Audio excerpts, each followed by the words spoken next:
Hello? Hey, can you hear What's me? up? Yes, now I can hear you. Can you hear me? It's a little loud, I'm sure, because I have like 80 fucking fans going, but No, I don't hear. I hear you good. You sound fine. okay. I have one fan going, so hopefully it's not that loud either. What's up? Welcome to the Best Average Podcast. Hi. What's up? Thank you for having me. Dude, Wow, I feel honored. yeah, no, it's so sick that you decided to be on. What made you decide want to be on the podcast? I got my meet you going. I mean, I guess like so I've always fucking found you funny. And I think that you and I have like a really interesting story on like how we met. Yeah, I mean, it's not like very much different than how you meet people, I fucking guess, but like it yeah, was still pretty meeting strange. Yeah. meeting at a party. No, but cool. So, well, tell us. I say us, but it's just me. Tell us who you are first. So you're Sierra. I didn't know your last name was Reece. Yeah, yeah, yeah. Wait, does that mean you're white? I'm fucking white, my friends. Oh shit, that's crazy. Not know that? No, I'm just kidding. Of course I knew that. Yeah, of course I knew that. Uh, Of course I knew okay. that. No, but that's cool. So who are you? How did we meet? You're Sierra Reese. Obviously, Yeah. you know me. How long have we known each other? Hey, watch, check this out. You don't have Facebook, huh? Yeah, I do actually. You do? Oh, you haven't added me. That's cool. So check this out. So I got a, Yeah. you know how like Facebook will be like, remember this shit that happened 7 years ago or whatever? Yeah. And it showed me, I think, the party that we met at today. I think, you know? Oh, it's today? Yeah, but it says 7 years ago, and I was like, that can't Oh no, be. nah, that's not right. Okay. That ain't Keith. That wrong party. Okay, yeah, because it said 7 years ago, and The spot, from what I know, is kind of like a spot to like host shows and stuff. Like it's been that way for a few years, at least like from what I understand. So like easy mistake, you know. That well, spot in ID. that's what I'm saying. So okay, so that helps clarify. So tell the story. It Yeah. was in IB, right? We met in Yeah, 2017. So I went to UCSB, I guess, like my first year of school, and I feel like 2014 was that time there was really not much going on. yeah. I don't know, or at least like I wasn't aware of anything. Had a bummer year, had some pretty cruddy like roommates, and I was just like, I don't know, this isn't my jive. Like people look at me when I'm walking down the aisle, and I didn't want roommates again, wound up not being able to like afford it and moved back home for a year. And then after getting into like what I thought was going to be my dream school, something I was like super stoked to go, uh, they wanted me to take like all these extra science classes, and I'm low-key just like a smart fuck up, and I was like, I can't jive with this. Like I don't know if I'll pass fucking college if I gotta take all these extra science classes. So I wound up going back to UCSB, Oh shit. and What was your? then from there, Well, hold on. huh? You're going super fast. Slow me down. Oh, So what's your dream school? Wait a minute. So I mean, not like dream school, right? I don't really have a dream school. I just like do what I got to do to like make a quick buck and like not have to like work too hard, you know?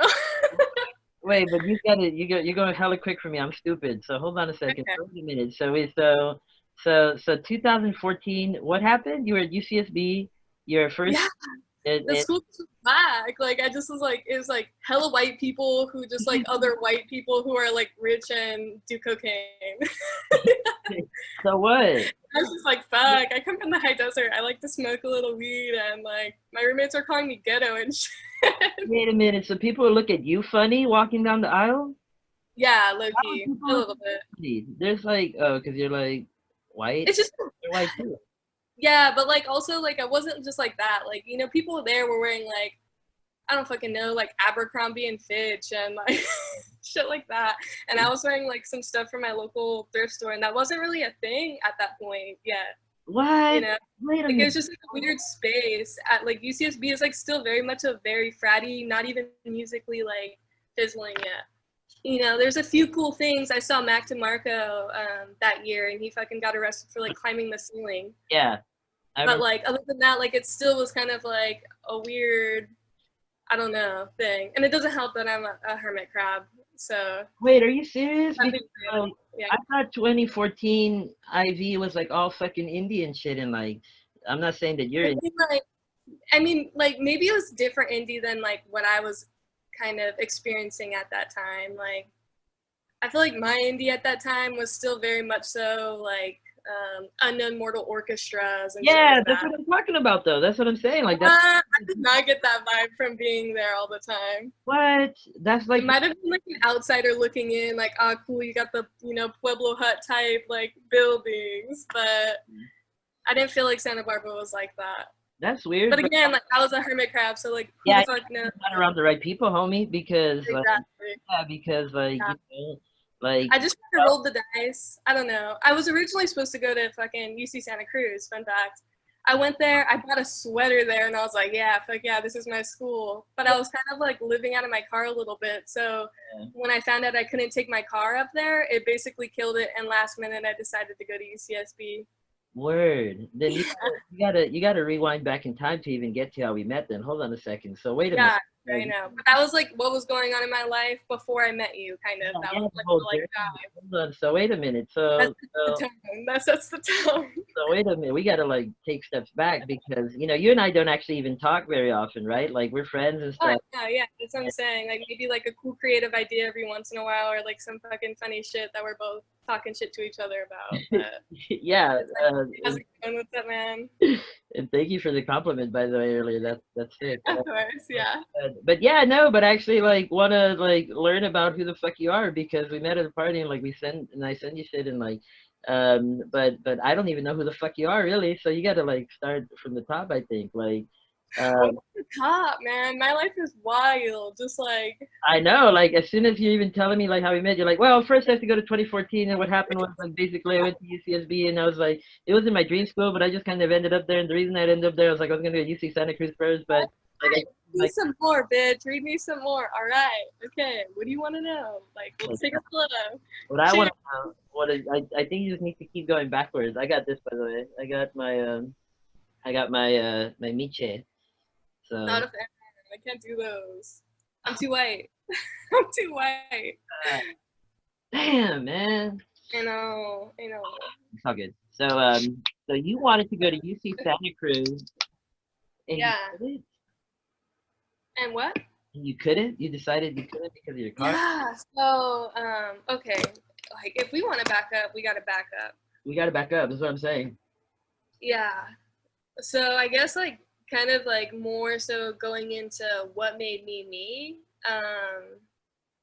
And like again how I just kind of wound up there. I was like in a weird situation dating someone throughout high school who was like a bit older than me and like I don't know, like a little manipulative, And so between that and like some serious low key family problems that I was going through, like my dad remarried and like the relationship was just kind of Like weird through everything, like kind of astray. And then my mom was going through a divorce from like a 10-year marriage where like everything seemed to be like blah blah blah. And she kind of has a drinking problem, so like everything was super heavy, swirling in the air. yeah. And I was like, my car was like my only sense of independence. Like I've always very much so been like on the road. I've moved like over 15 times in my life. Oh shit. Yeah. So Where'd you go to high school though? What city? Hesperia. Yeah, I went to high school in Hesperia, desert town, like about, I guess, like an hour and 15 minutes northeast of LA. Okay. It's known as the high desert. Like, there's some things that are kind of bubbling up now there. But, like, it was always pretty low-key until, like, recently, I would say, like, the last, like, maybe 10 years, It's been low It key. like for the longest time, bro. This place had a one street with all the main like businesses on it, with maybe a few like mom and pop restaurants along the side. Like I'm not by any means saying it's a small town, but it's kind of like a small podunk town. For real? So it's kind of like Bakersfield a little bit. Like I'm sure you know Bakersfield, right? Like Bakersfield. Yeah, like Lancaster, just like those desert one-off cities. But like this particular one started bubbling in recent years because like LA got fucking expensive to live in. Yeah. The IE is now expensive. Like Well, that's so. that's why my family went out to Bakersfield because like my dad They wanted a comfortable life, but yeah. Yeah, like that's what happened with us too. So gotcha. So you're from a small ass Podunk town. You're like a Yeah, I mean, fucking shit. Like, I love the desert, you know, but at the same time, I'm talking a little shit. I mean, yeah, it's all good. Like people come from like kind of small towns do that a little bit. I found like even I do that too. Like I was born in LA, but really I grew up in Bakersfield because like I went to high school there. I was like from 13 to 18, which are like the most pivotal years of your life, kind of, Yeah. in my opinion. It So really determine like what your next steps are, whether it's like acts of rebellion or just kind of like falling in the slot. Like it's very like, you know, with those kinds of towns. yeah, exactly. Yeah, So yeah, that's actually fucking spot on because I was like, see ya, like I'm getting the fuck. same. I Yeah. was like, I need to get out of here. Like these No. people are just like not treating me cool, you know? Oh, really? So okay, So okay, so yeah, so that good. happens, and I'm like kind of like clasping onto my car because it's the last thing that's letting me get to wherever I need to be, like make whatever money I need to make, like, you know, do whatever I need to do to like fulfill me being somewhat fucking like level headed and not upset over the craziness that was going on in my life. Yeah. And yeah, so I went to UCSB because UC Santa Cruz said that like you can have your car. So I was like, all right, well, I guess this is my calling, and like maybe I'll see you to my abusive boyfriend at the time. Yeah. But the crazier shit got happened, and some more crazier shit happened. But we'll take it slow. So any questions? Thank you, Slug. So the UC, I think so. Yeah, What's with the car thing? Is it like UC Santa Cruz has these like, oh, we have to protect the environment by not letting you have cars kind of thing? exactly. That makes Yeah, sense. which I'm not opposed for, you know, like Yeah, let's conserve the totally. environment. But at the same time, it was just a huge factor in me personally because Yeah, of what I was going through. And I needed to be sure that I was going to be covered no matter what, you know, like I couldn't go back home. That was like my one stress. Like, I can't go back home. I can't go back home. I won't go back home. wow. Because That's I was like, you know, 17, graduating, turning 18. wow. Okay. So Yeah. that makes sense though. Like I'm actually a little bit of the same, but for different reasons. So okay, so then you're at UCSB. That's so weird that you didn't find a group of people who are into all the shit that you're into, if that's the case, because that exists for sure. Like that's how like my homies Alex like Like I said, it's partly my fault. Like I can't be just blaming, you know, everyone at UCSB. Like I'm not gonna be fucking that bitch. yeah, But saying you're a hermit crab. yeah, exactly. Like with all that happening, right? I had like a weird relationship switch. Like the guy that I wound up fucking marrying gets like socked in the face, basically, from the abusive like ex in a movie theater the day before he deports to the Navy. Like, it's like weird, crazy shit that happens in my life Oh, that gets me to this point, okay? So, no, like, just take all that mental baggage and, like, stock it in the back for an overlay filter on this video, okay? I'm gonna help you like get it. Yeah, it's our therapy session. Like, Sorry, like that's what only I'm had like two do. therapists. Here we are, Marvin. Yeah, Nice to meet you. This that's is our meeting right here, our meeting of our meeting. yeah. I should charge you. And I was kind of thinking about it, but All right, fair enough, fair enough. I decided not to because I'm drinking. So probably wouldn't be the It's smart. illegal, right? So you can't charge. So you're a hermit crab though. That's cool. Yeah. Like it's So it's like, I kind of don't believe you though because like as soon as you hop on, you're like, "Yo, what's up?" Yeah. So anyway, like I went to UC Santa Cruz and like I had a car, but they didn't let me take it up there, and I was like, "Fuck you guys!" And then like so like you just come on and you immediately have all this energy. You feel me? I'm a So dude. I'm a Gemini. That's what that is. you, And also, I've been spending the last fucking like 6 months literally working from home and not leaving because I live in a big city and I'm scared yeah. to get COVID and like give it to my sick grandfather. So yeah, Okay. So but so it sounds like we're gonna get into all of that. But it's gonna get me. Yeah. did you You leave? want to know? What's up? I said, yeah, it'll probably get pretty deep. Like, you want to know who I am? Like, I'm ready to go, like have that exchange with you and like even just push that bond a bit further. Yeah, and I'll reciprocate because I'm always happy to like just be honest about myself. Yeah. And I think it should be like a fair exchange of like Yeah, yeah, yeah. Yeah. um I feel comfortable. You're good. You, as you promised. Again, cheers. As you promised. Do you only have one tall can though? You No, fucking. I don't. I am literally sitting right next to my fridge where I have easy access. I have this. I have this. I got the Trulies. Them shits, I hope are in the fridge. Please. Yeah, definitely. Okay. Yeah, but I live upstairs and I have to have it um by hand. So because I can't just go down and be like, oh, hold on to that thought, Sierra. Yeah, I feel it. Yeah. So how long were you at UCSB the first time? Because I think you were So, saying like. yeah, just a year, literally. Some more stuff happened with my family by the end of college. Basically, I had lost the car that I was fighting so hard to keep. I got rear-ended on a freeway on my way home, like winter break. What kind of car was it? What kind of car was it? It was a 2013 red Honda Civic. Yeah, Like, that pretty was cool. Yeah, it was like a weird last-minute gift from my stepdad, who'd been like, I don't know, stepping on my mom, kind of, you know? a weird. Just a weird situation, yeah. Oh shit. So I, I came home, I had to like obviously call the cops and everything. And I got home and my stepdad basically came over. He was like crying, and he like takes the car from me. And then my brother and my sister like proceed to walk me in the house and was like, Dad said he can't afford you anymore. And it was like a weird thing. Yeah, it was a weird thing. So I lost my car. whoa. And wound up going down to like Riverside and buying a 1995 little Civic and fucking driving that thing up and down every single weekend from Santa Barbara to Hesperia. How I did that thing had like 160,000 miles on it. I got it for like $1,400 Why were you doing that? A drive from Santa Barbara to Hesperia? because I was just so like depressed in Santa Barbara, and I like, yeah, I couldn't, like, I just like wasn't able to really make friends or feel like I could express myself on the campus.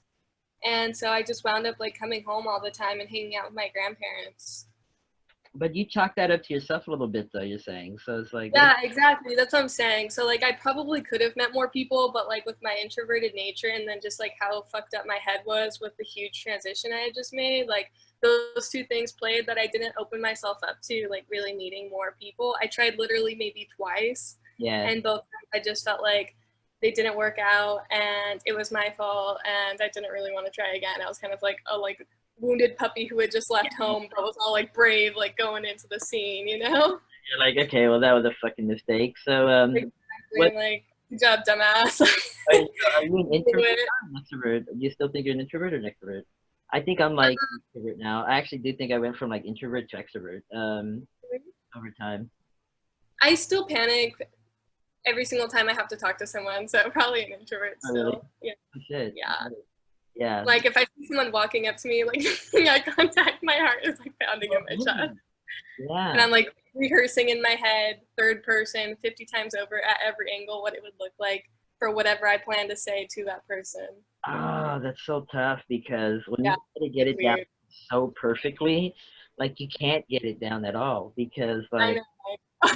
You're breaking my heart right now now. say I, now say yes. No. It's like, oh God, how the fuck did I like fuck that up? I was trying to say ah, it's fucking crippling. And then I'm kind of the same in interviews. Like sometimes I'll just blow it and I'm like, so I've just wound up finding myself in a lot of weird, strange situations where my personality being as awkward as I perceive it, yeah. being the right solution to the problems in like the most weird, mismatchy way possible. Got it. That makes sense. That's probably like fucking nonsense, but No, it completely makes sense. And there's a lot of people who operate the same way that you do. And I actually relate to that a little bit too, because I used to be a lot like that also. I don't even know how it changed, to be honest with you. Because I used to be like that for sure. So I just don't I'm trying to remember what happened. I guess what happened is what happened? I'm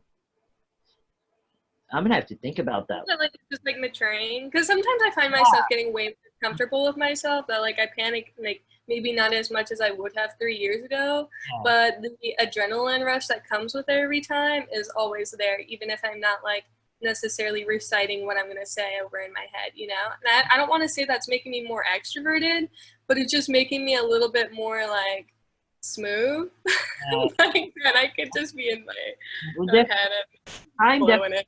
plays a role for sure. I think, yeah, like for me, like I guess it was just recognizing now that we're talking it through, like I had so many defense mechanisms when I was like younger because like I have a disability, like this eye right here is like a shell. It's not a real eye. So underneath, like I didn't have anything there before, and so I was really self-conscious about that. Like I used to like grow my hair over my face a little bit so I could cover like this piece of the eye right here, and like just because I was so self-conscious about it that there was, and I didn't have this, so and it really made an impact. Like people treated me very differently when I didn't have that, and like that might people might think that's like my own bias or something speaking, but I observed it because No, I think I don't. Yeah, I don't think that's a bias. That's like the same thing as telling like Black Lives Matter movement that whatever they're feeling, however they're feeling, something valid. that's like white splaining.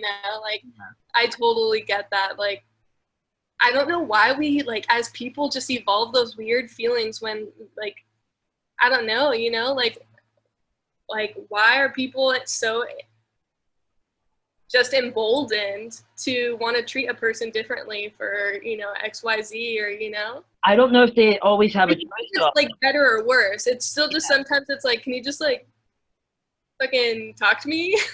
I don't think it's a choice, and so I don't like, for example, get mad at people about like the way that I would get treated before because I don't think people really realize it or have a choice because I think some of it is instinctive. So I'll just tell you a little bit about what I mean.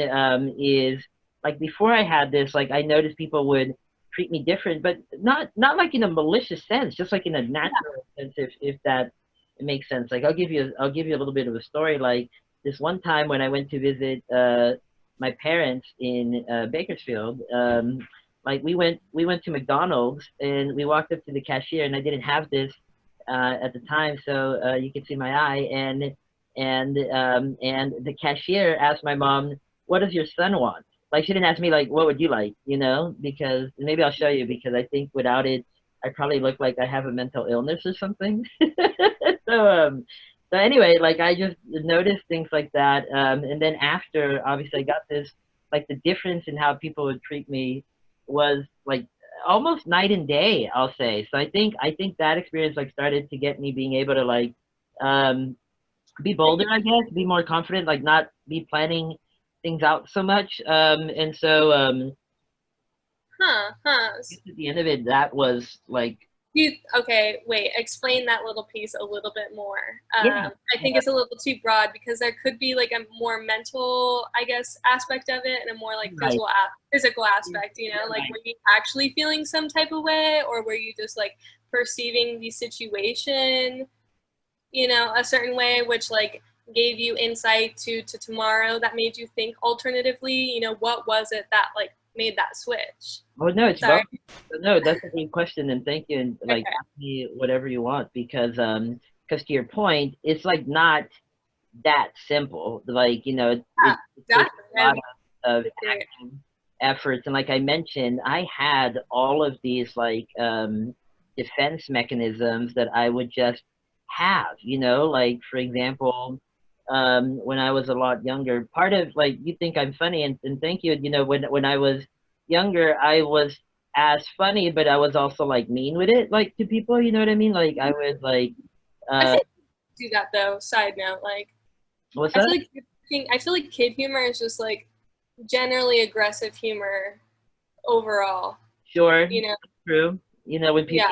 people are like they tend to use their humor a little more like provocatively, I guess, or like Yeah, like it's kind of like they'll push the line a bit, like what can they say and like still get you to chuckle a bit even if you're uncomfortable. Like kids do that. yeah, They say outlandish shit that you're just like, whoa, why did you say that? yeah. But like at the same I'm time, pretty, I'm a kid, so haha. Like, and there's other people laughing around, so haha too.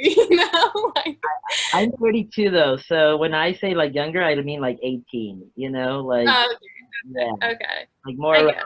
more around like that age where like when I went to college and stuff like in at the end of high school like I was the person in high school who had like no friends until or like the person in school actually I didn't have like any friends until like junior year of high school, like literally, like maybe I'd have like one or something a year, but it was junior year of high school where I first like started making like actual friends, you know, who that I would then hang out with. And what I noticed the reason for it was it's like because I started to develop like this wit, you know, like a sense of humor, you know, that was like sharp, and Yeah. like in like really sarcastic, you know, and like really kind of jaded, I guess, sense of humor, uh, Hmm. which is what I mean by defense mechanism because I got like it sharpened really hard, and so it was to the point where like I could just say something funny about someone that also cut like right to their core though, like you know what I mean, like Yeah. um Interesting. Okay, so it was actually a little bit malicious. yeah, that's what I'm You saying. kind of what was it? What did that make you feel inside, you know? Uh, fun, but I think looking back on it now, it was like a defense mechanism because I wasn't ready to like confront myself, basically. You know, I just wasn't ready to So like, you think it was like you just trying to kind of like uplift your own like self pity, like not to fucking be it like put it in like Brent-ass words, but okay. yeah, probably something along those lines, you know. Yeah. Yeah, I think that's probably fair because like I used to, and people loved it by the way, because this is what happened is this is what started to make me friends, I think, because like I had the sense of humor and it would Yeah. make people laugh. And it would be like, oh, cool, people like actually like this. So not like that was the thought in my head or it was like a purposeful thought, but that's Just just like that was your take about like how you were feeling about these new engagements you were having? yeah. Okay. Okay. I think that's right. Yeah. Interesting. So and but it's all rooted in like these insecurities, right? Because like I'm growing my hair over my face because I don't want to show my eye. I have a physical disability and so I'm not confident enough in myself to just like go up to people and make friends and like be like I guess whatever a person. So instead I'm like this sarcastic, kind of jaded Yeah. person who's using that to I guess start growing and navigating the world, you know, as a late teen, early adult. So Yeah. so yeah, it's a long-winded way of to like the question that you asked me. Yeah, it wasn't just the fact that I get like a shell for my eye, you know, that like it's like yeah, it's both. It's mental, but then the physical. Well, yeah, I mean, I wasn't asking like if it was that. I was asking more so like what were the different experiences when like taking a third person perspective of what you were feeling slash experiencing in that moment is. Like I wanted to know through your eyes what your experience was going and what are your now perspectives looking back, like deepened by both the physical aspect and the mental aspect. Like I wanted to truly know what you were feeling, and I know that I would never feel that way, but like more so just like please like Yeah, and is what I'm saying. Question human experience is a wild thing, you know, amazing. we're all just fucking related but like in weird unique ways, and it's like shitty that I don't know, I feel like we have so much power to think and think and think that it's sometimes a curse. Yeah, yeah. Yeah, It's so it like disables us in like weird ways too, you know. it But does. okay, so that experience happened and then that triggered you becoming more extroverted, or what was the next step? Yeah. By the way, I'm combining multiple experiences and kind of broadening them. Yeah, of course, of course. Well, but that experience starts to kind of make me a person who is like more social and like more uh, Hmm. and engaging with people, and so like, and so I guess right now then I've defined two pivotal events, right? The first one is just kind of me developing a sense of humor as like I'm a growing teenager, and then the second is when I get like this that like Yeah, supposed to take me to a place where like I am now, where now I can be very honest with myself and very open. And so and like have gone through a shitload of self-reflection. We're gonna come back to you though, by the way, but I'm happy. Um, so I guess in between, determine who is Marvin. Yeah, it's gonna be when people are like, "Wait, what the fuck, Marv? You didn't even talk about your guest." Oh, but so it's like so I guess so. Your question was, um, those experiences. How did that experience end up making you into an extrovert? Was that kind of what you were asking? Yeah, yeah. Okay. Mhm. Well, so as I developed this humor and like I went off to college too, I went to UC Santa Barbara. I went out here in 2006, I think. And so for me, UC Santa Barbara, now that I'm like a person who's becoming more social and but I still have all these insecurities, was like really cool and interesting and like new to me because for the first time I was a person who like started partying and like my first quarter was a zero point 0.0 GPA. Like I just like had a I zero. feel that. So, and it was like a time of, I know this is what people say, but like experimenting and different, Right. like that's where I started to. So before college in high school, one of my friends, Austin, like he and I like got into music a lot together, and so like Pink Floyd was a band that we really liked, so that's like was the first time that I ever like started to kind of more write, make music was like before I went off to college. But then in college, one of the people on my dorm room floor was really into the kind of music that I like, which was like shoegaze and punk and like Sonic Youth and shit like that. And so so with this guy Alex Brown, shout out Alex Brown. I don't know if he's gonna watch this, but shout out anyway. Like he was the first person I started like collaborating with on kind of making music that is then more released and that eventually became intranet. And so I guess it's just a lot of different things happening that there's so much that I could speak to be honest with you, because like as I'm just thinking through your question, so many different. I know. That's why my mind's always fucked. Because I'm always traveling down like 50 different paths all at once. So Well, but I I can keep them all together. My thought is just more mainly about how I bring this all out to you, and this will take up the entire podcast if I let it. So that's just trying to be of all that. right, okay, I'm But sorry. no, you're good because I like talking about all this shit. This is all No, like no, I'm glad you're like sharing.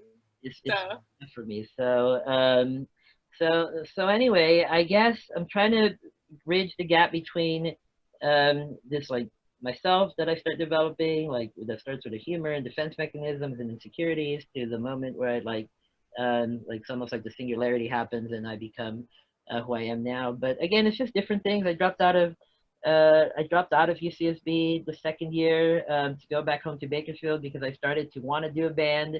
Um, like I guess college full time, and I thought Bakersfield might be actually a good place to do it. I don't know why I thought that. That was pretty stupid. I just maybe because you had friends back in the day, just a few short while ago that like new friends, and then now it's suddenly all changed. I had like a similar kind of, really.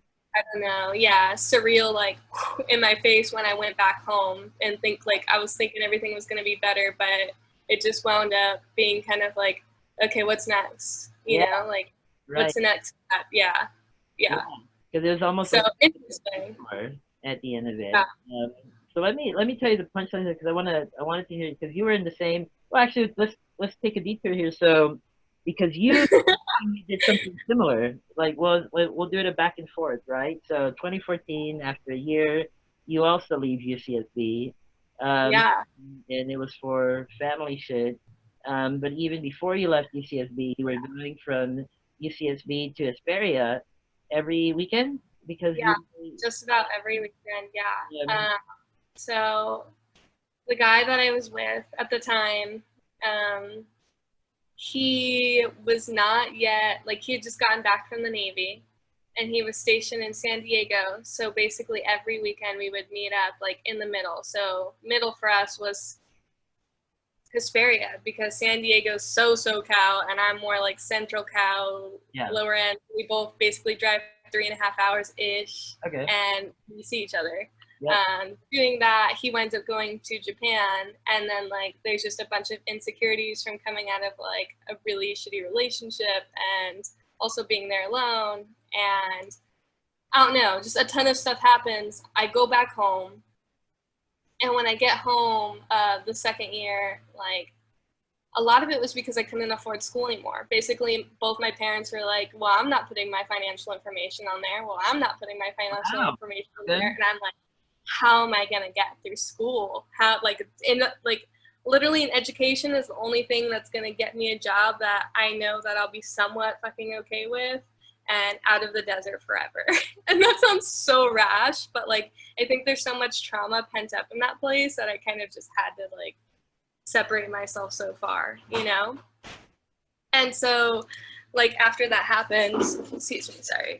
And so after that happened, I met some really cool people who wound up being friends to this day. I got to play volleyball for like the local JC. I was working like 2 jobs. I got to do one of my dream jobs. Like it was a really good time coming back.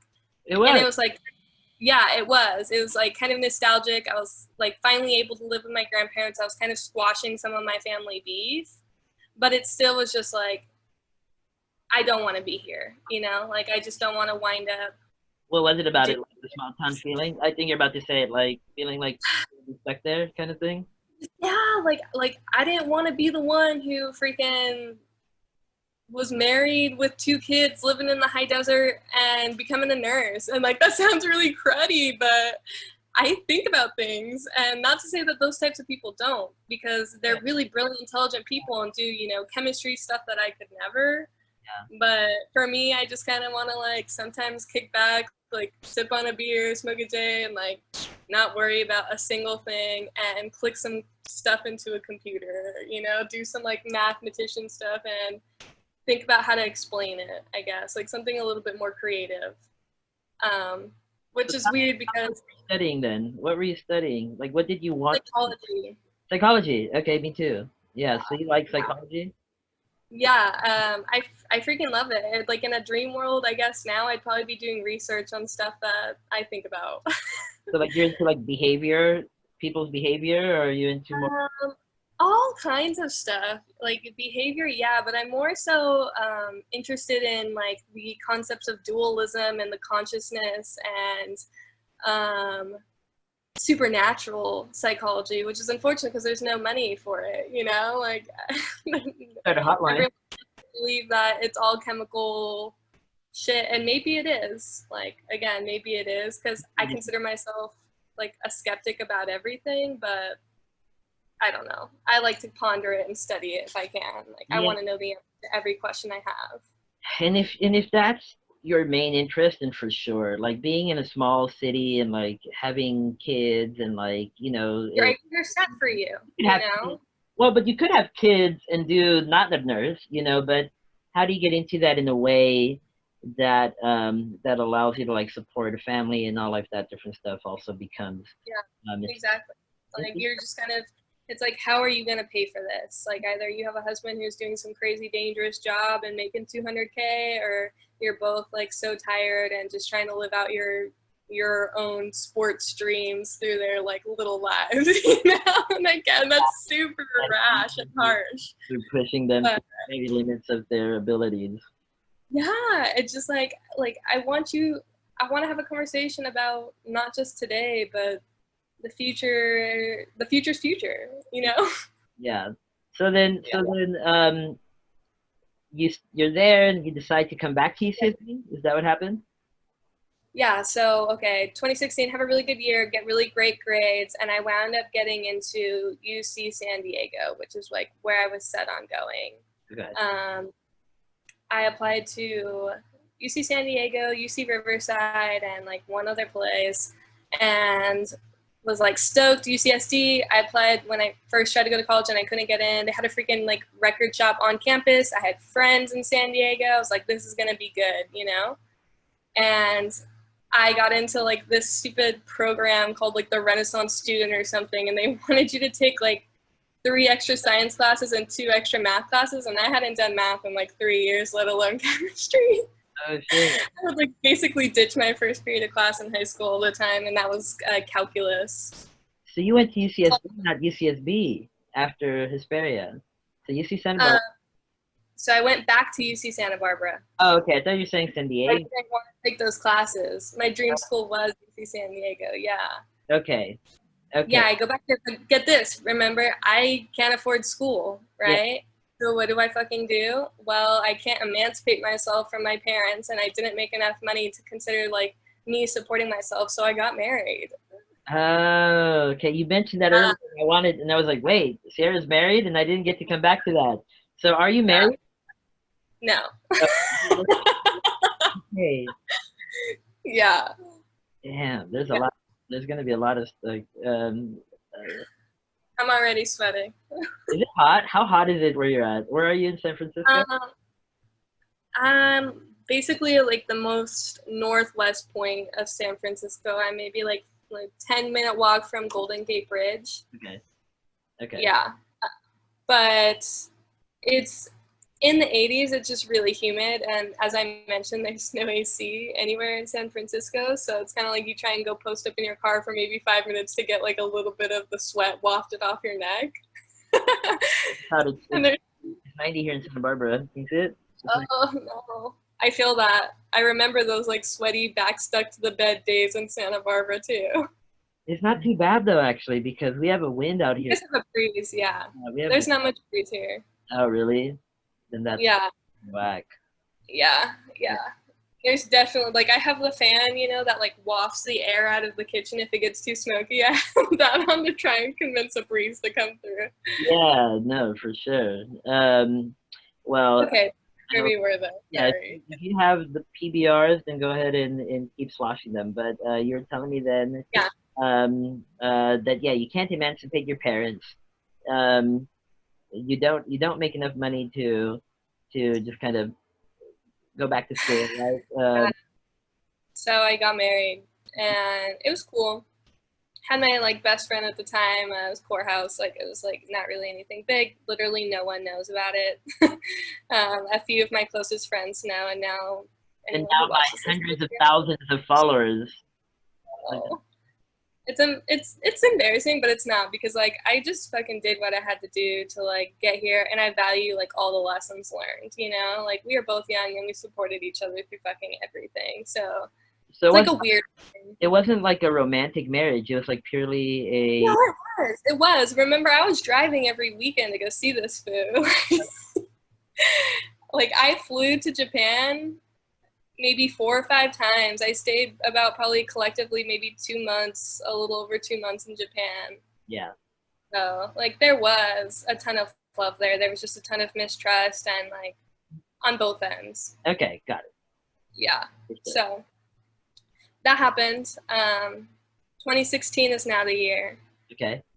Mind you, I was having like kind of identity crises through all of this. I knew back in like 2010 that I wanted to thrift and collect vinyls and, you know, listen to New Order, but I didn't quite have too much of a crowd. I had a few people who like I don't know was complicated with, so I don't know. Then I get an abusive relationship, okay? I kind of conformed to this. Like I was literally getting told you should look this way, getting sent pictures like why don't you look like this, like why is your makeup like that, like really terrible rude things that just kind of like blah blah blah. Then I get married and I'm just trying to like act normal, and I have a few oldies that I like that are like Pink Floyd and stuff, and I have a little bit of weird style I guess floating.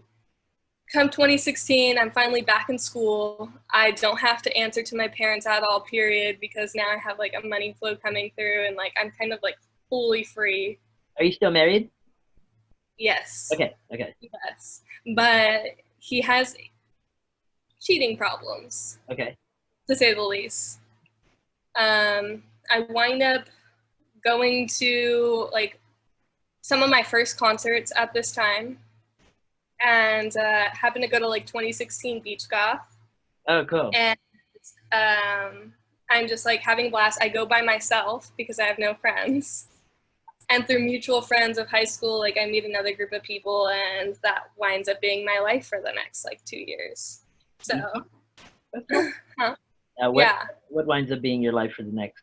Um, Just like Santa Barbara and the music scene, I was like completely captivated that night, you know? Like I got to see the drums, I got to see like the RuPaul sing, I got to see Humans, like so many cool bands that night that just literally like shaped like everything that I wanted to be a part of. okay, cool.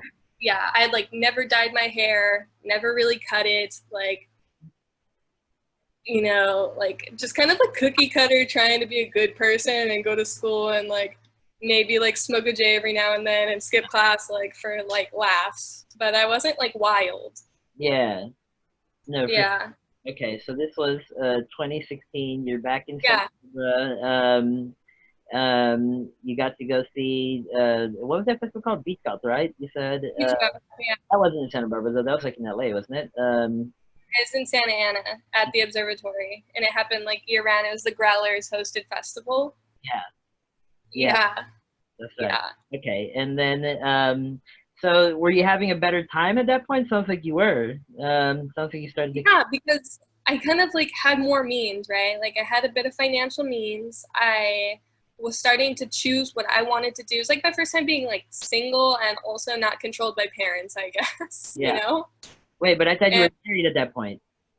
I know, but like he lived in Japan. And it wasn't necessarily that I was out like fooling around with people or anything like that either. It was more so just like Independent. we had 14-hour time difference. Like I went about my day, like hung out. I took a sister to like Vegas, like just like random stuff. But Time. So, obviously we got to talk like 2 hours a day and that was that. right. Which is, Yeah. a good amount of time, but it's also like distant. You're Um, exactly. I yeah, was living by myself. I didn't have roommates this time around as well. yeah, So just like freedom. okay. Push after Beach Goth, there was like another last incident with my husband at the time. Yeah. And it just kind of like after having that weekend, just kind of like set me off, I guess. Oh, and you're like And kind of done yeah, up. I was like, why? Yeah, I was like, okay, I finally got to school. Now, even if I'm divorced, kind of like, it is what it is. Like, this isn't what I want to do, but like, I hold myself with more value now. Like, for the first time in my life, like, I feel like I know who I'm coming into and what I'm capable of and like Now, what my life should be allowed. Yeah, exactly. And here I am, like dating this person, married to this person, wanting to spend my whole life. And this is like the third, fourth, fifth time that I've had to like sit on a phone call and cry or shake while holding the phone looking at your credit card records, you know? oh gosh. Okay, so That's hard to do, but like it yeah, is what it is. yeah. So So it sounds I'm like like a free bitch at this point. Yeah. 2016 was an important year for you then. Yeah, it really was. Yeah, it's like a formative year for you and like helping you like start being Hmm. into your own Yeah. thing. And then we met 2017. Early 2017. Was it Yeah. really? Okay. Yeah. We were at a So, show. yeah. So around that time, I had met, so right before, so my old friend from high school knew of, I don't know if you've heard of them, but like Phone Sex, Danny and Caesar, right? They're Oxnard, like family, basically. Um, I happened to meet them around that time moving up to Santa Barbara, and through them, I began to learn a lot more music that I hadn't quite yet because I was just like kind of so far removed from the scene at that point, given like the past 4 years of my life. How'd you Since meet them? how did I meet them? Yeah. Um, so me and Melissa, I asked Melissa to help me move to Santa Barbara because I was doing it all on my own. I had bought a king size mattress at IKEA in LA. Okay. And we strapped it on top of her dad's like Ford Explorer, like her dad's like '07 Ford Explorer with a bunch of rope and all of the furniture and stuff in the back. We pulled up to Oxnard. Melissa's like, hey, I've got a few friends that I would like to meet you. Like, they live up here. Like, maybe you guys can hang out every now and again. I was like, all right, yeah, sure, whatever. We go there, and everyone's just kind of like wiling out, drinking, like, you know, just the gang. And Melissa's like, you guys want to come down to Santa Barbara and help us build a bed and shit? And so I just like hopped in the back of the car and we drove the entire way rest of Santa Barbara and like partied that entire night. We like grabbed a bottle at like Ivy Liquor or some shit and slept on the floor of the mattress. And Yeah, that's how I met them. That's so sick. Okay, so from there you guys became homies and like, uh, Exactly. We were yeah, hanging out because we were close. yeah. They'd come over, we'd just like maybe smoke a J, watch a movie or something, like get free, like Blaze and go get Blaze, like just good times in IB. Truthfully, And were you living at that house then that that party was at? no, I was not. I Okay, lived off of Picasso. okay. Yeah. So They're all part of that same circle. Sounds like. yeah, yeah, it was maybe like 4 or 5 blocks west of where I was. So, but so that happens. I'm learning more music and stuff, and then um, I don't know, some things settle in. I get a little more cozy with like another relationship. They come move in after I basically get the divorce like started in its processes, and we just start like finding out about all local music. And I had reached out to um, Maury from Retrospect, well then Retrospect, Did you and know I was like, you, or did you just kind of reach out to him, not really knowing him? no, I didn't know him. Yeah, I had seen like I had listened to his music a bunch, and I was just kind of showing everyone I knew because like I was like, this kid's talent. Like he's 17. I found out. Have you heard of him? Like this guy's wild, Yeah, and just kind of like bopping his stuff. And I hit him up, and I was like, hey, I saw that you're playing a show in Isla Vista. I really love your music. Da da da da da. yeah. He's like, yeah, here's the address. Like, come roll through. And no one was really there for Retrospect that night. What? I don't remember that, but maybe you're right. Yeah, everyone was there for Soul Hacks, which I had not even known had existed at that point. Holy shit, that's crazy. Yeah. I love Sawhurst. That's So we're all standing at a table, and I'm like, all right, well, the party's about to start. I'm like passing out, like, I break out like I think like a blunt or two, and yeah.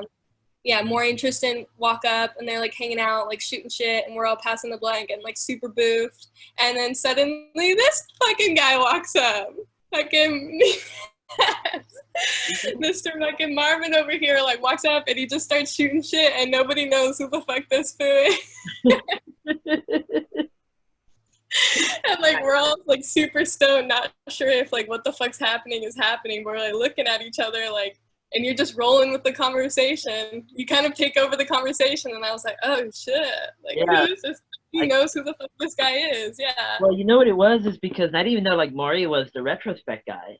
Oh But yeah, I think I told you. I like introduced you guys actually. yeah, Yeah. Maurice was the retrospect guy. Like I just like saw this dude and like I see that this is like where the fun is happening. So I'm like, wait, that's where I want to go. Because obviously, And as soon as you found out, you were like, oh shit. yeah, Started 'cause I had shit. no idea, but it made sense. Like once I learned, because okay, that makes sense. Yeah. Like, why else? Like, would this be like the place where it's like, oh shit, that's where I gotta go because Yeah. these people over here So and shit. I it's didn't just wild. my party. I think maybe Like, what? I don't know how I found out about this party. That maybe Eddie told me actually, because I've been friends. Maybe. You know. Yeah, it was on like a birthday card, right? It was like super low key. So Yeah, no, exactly. Maybe the was I street was all there?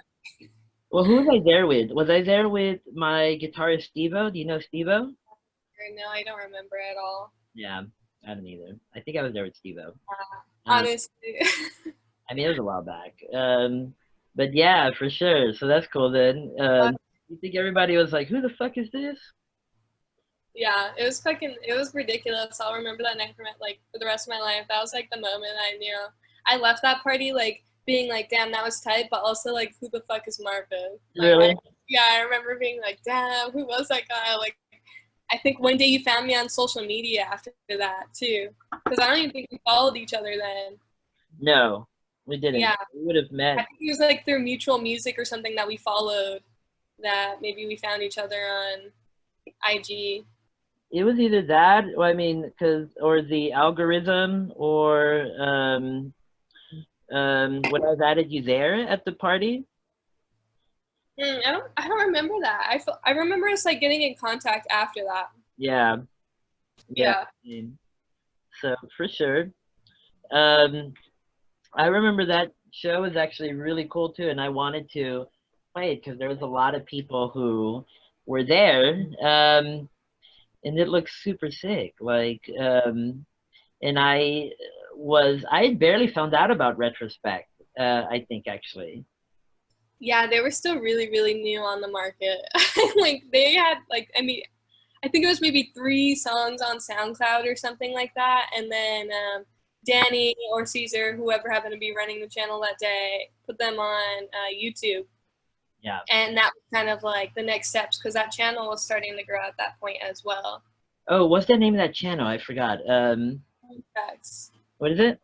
Phone sex? No, no, but is that the channel that like started getting them like blown up?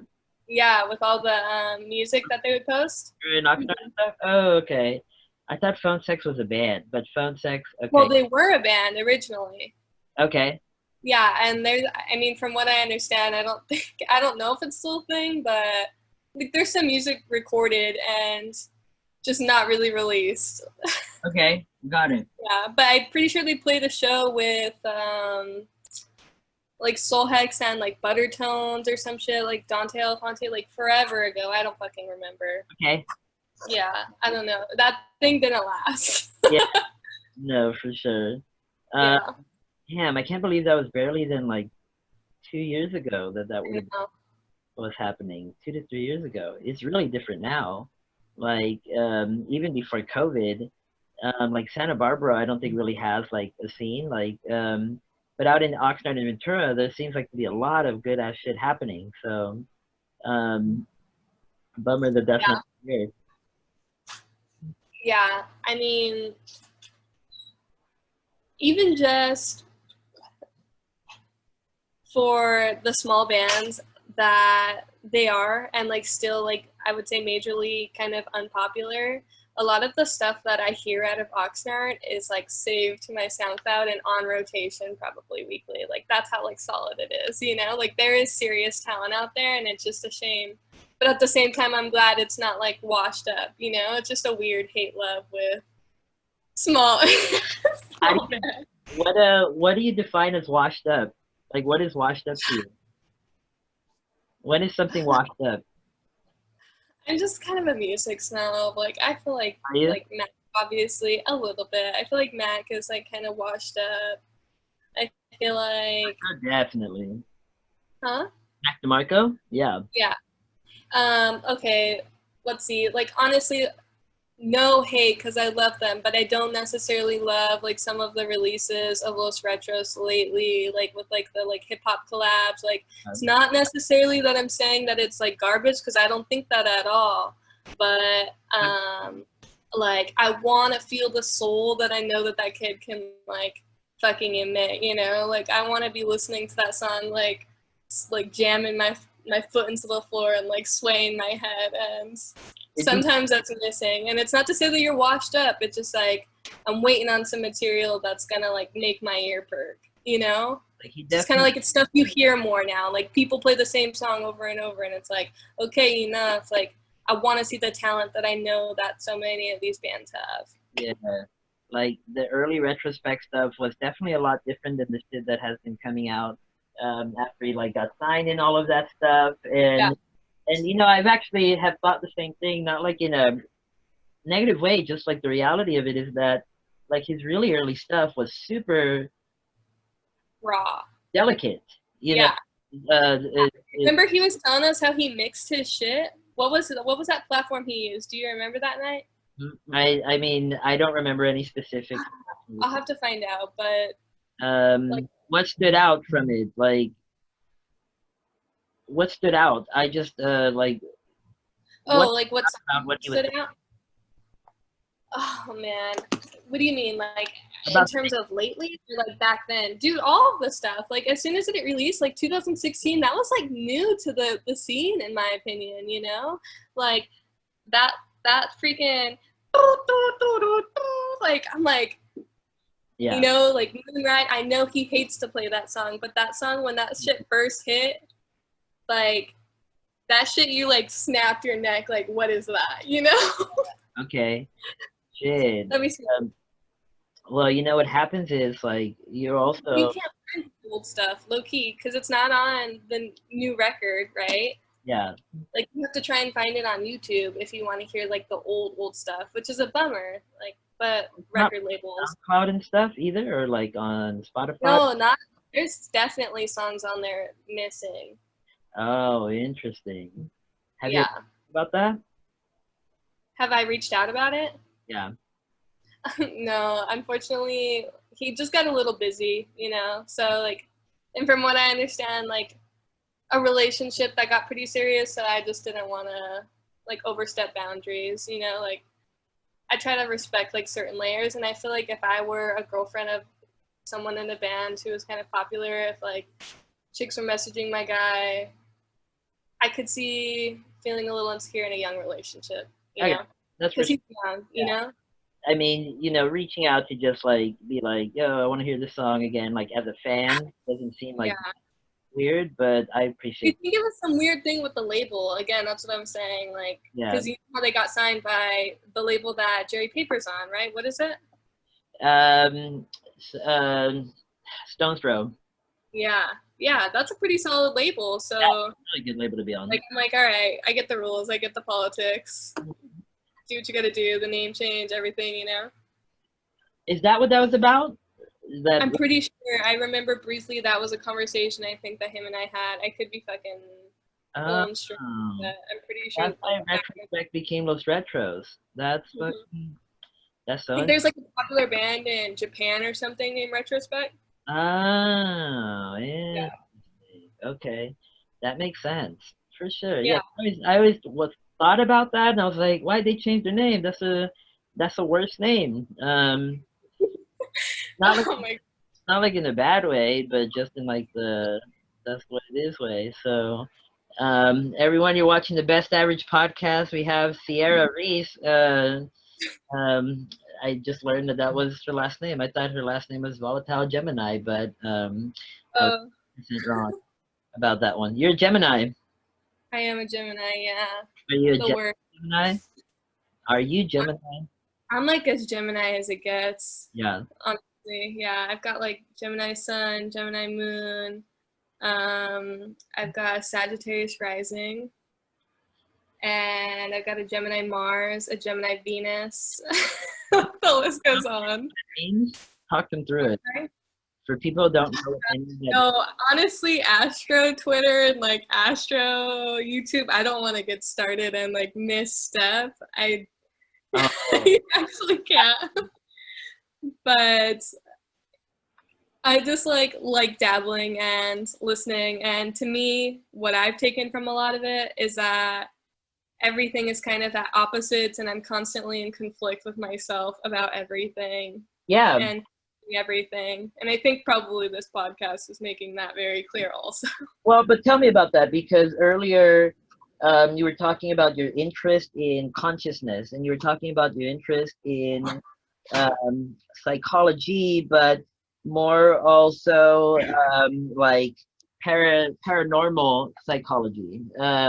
So you're interested in consciousness, and so you're also clearly interested in astrology. You're saying that you dabble. So what are your thoughts on consciousness? Not like in like I guess what interests you about consciousness? What are you looking to learn? Just obviously like the nature of it, I'm guessing, but Um, Dude, this is such a like deep question. yeah, we have two Um, minutes. So I'm kidding. okay. So I would probably consider myself a dualist, just because I don't know. I mean, and I'm a little unsure on even saying that I'm necessarily a dualist, but I just think that chemistry acting on account of other chemistry seems like a very broad way to explain complete threads of human experience and perspectives and Broad and not broad and not overly specific or like too simple. um yeah, like kind of both, like broad and not overly specific, because it's just like okay, then define memories. And what is that actually, you know, like, do they have any meaning at all? And that's to say that you have some kind of like presumption that there is meaning in life. I'm not saying that I feel that way, but like if there is, then you couldn't really assume that just neurotransmitters acting with different chemistry like and different chemicals is the reason why someone experiences or feels all of these things and does what they do. You know, every action has a reaction. Like, does physics really go that low to explain and express everything? It's nuts. Yep. So I guess that, but So you're like, I get it. You're skeptical of just like the scientific perspective that everything has to be explained by chemicals and like by physical processes. I think you acknowledge, because I think you were saying this earlier, you acknowledge that that it could very well be that everything can be explained in a very empirical sense. Like you acknowledge that, but you're also saying, oh shit, the fucking champagne of beer is a high life. Fuck yeah, dude. Cheers, by the way. Cheers to you have to drink when you cheers. okay. Um, but you're also saying that it doesn't seem likely, I guess, or like that, or no, I think what you're saying is just because we can't prove these other concepts in an empirical way doesn't mean that we shouldn't explore them. I think it's more what. Yeah, exactly. And that's why there's no money into the topics, right? Although there's substantial qualitative data that can be sometimes quantitated, it's still not something that major scientists who kind of format psychology, it's not an approach that they're willing to take. You know, it's kind of like if you have that kind of perception on psychology in modern day, you're kind of rejected from the community. Yeah, really? So, yeah, and so Makes sense. From the I don't know. There's just like there's something about the human experience and what that means in regards to memories and different interactions and how they impact the world on kind of a long time scale that make me turn my head and go, maybe there is just slightly something beyond some firing NTs, you know? I mean, then that's where like because yeah, I completely understand the person that is so fixated on needing to rely on quantitative evidence that they totally disregard qualitative. Like that person will reject everything else, but I do appreciate the perspective that you have too, and I think it's right to explore it because like just it's as simple as the fact that we have memories and they have us somehow feel something. Like yes, you can say that's just chemicals firing, but when you start to get into the reasoning behind the need for those chemicals to fire for that specific purpose, that you really start to get into stuff that it's hard to speak to on a purely empirical level. And you know, in science even acknowledges that. Like they don't say, like scientists say things like, well, don't ask me why, ask me how, you know? And it's because Yeah. the why is just how the fuck do you speak to the why? Nobody can Yeah, why. exactly. And so And like, does it have any meaning if any at all, you know? Like, is there some kind of bigger spectrum? Because if you want to get even further and crazier about my thoughts on psychology and just the world and its interactions around us, think about the fact that like, what is space? We're just some fucking giant ball sitting in a magnetic like force field of fucking nothingness. that's Shut so the big. fuck up. You know, like, is this a simulation? Like, I don't want to get into that fucking like space, but like, Why not? I love that shit like that. exactly, you know, Like, why not? Because, and that's essentially why I'm a fucking skeptic, because just so much of it doesn't make sense, but I know damn well that it can't just be a bunch of chemicals that we've learned how to vocalize what is. yeah. Maybe we don't even fucking know what is, you know? Well, we definitely don't seem to know what it is at all. No. Exactly. But people don't like to hear that.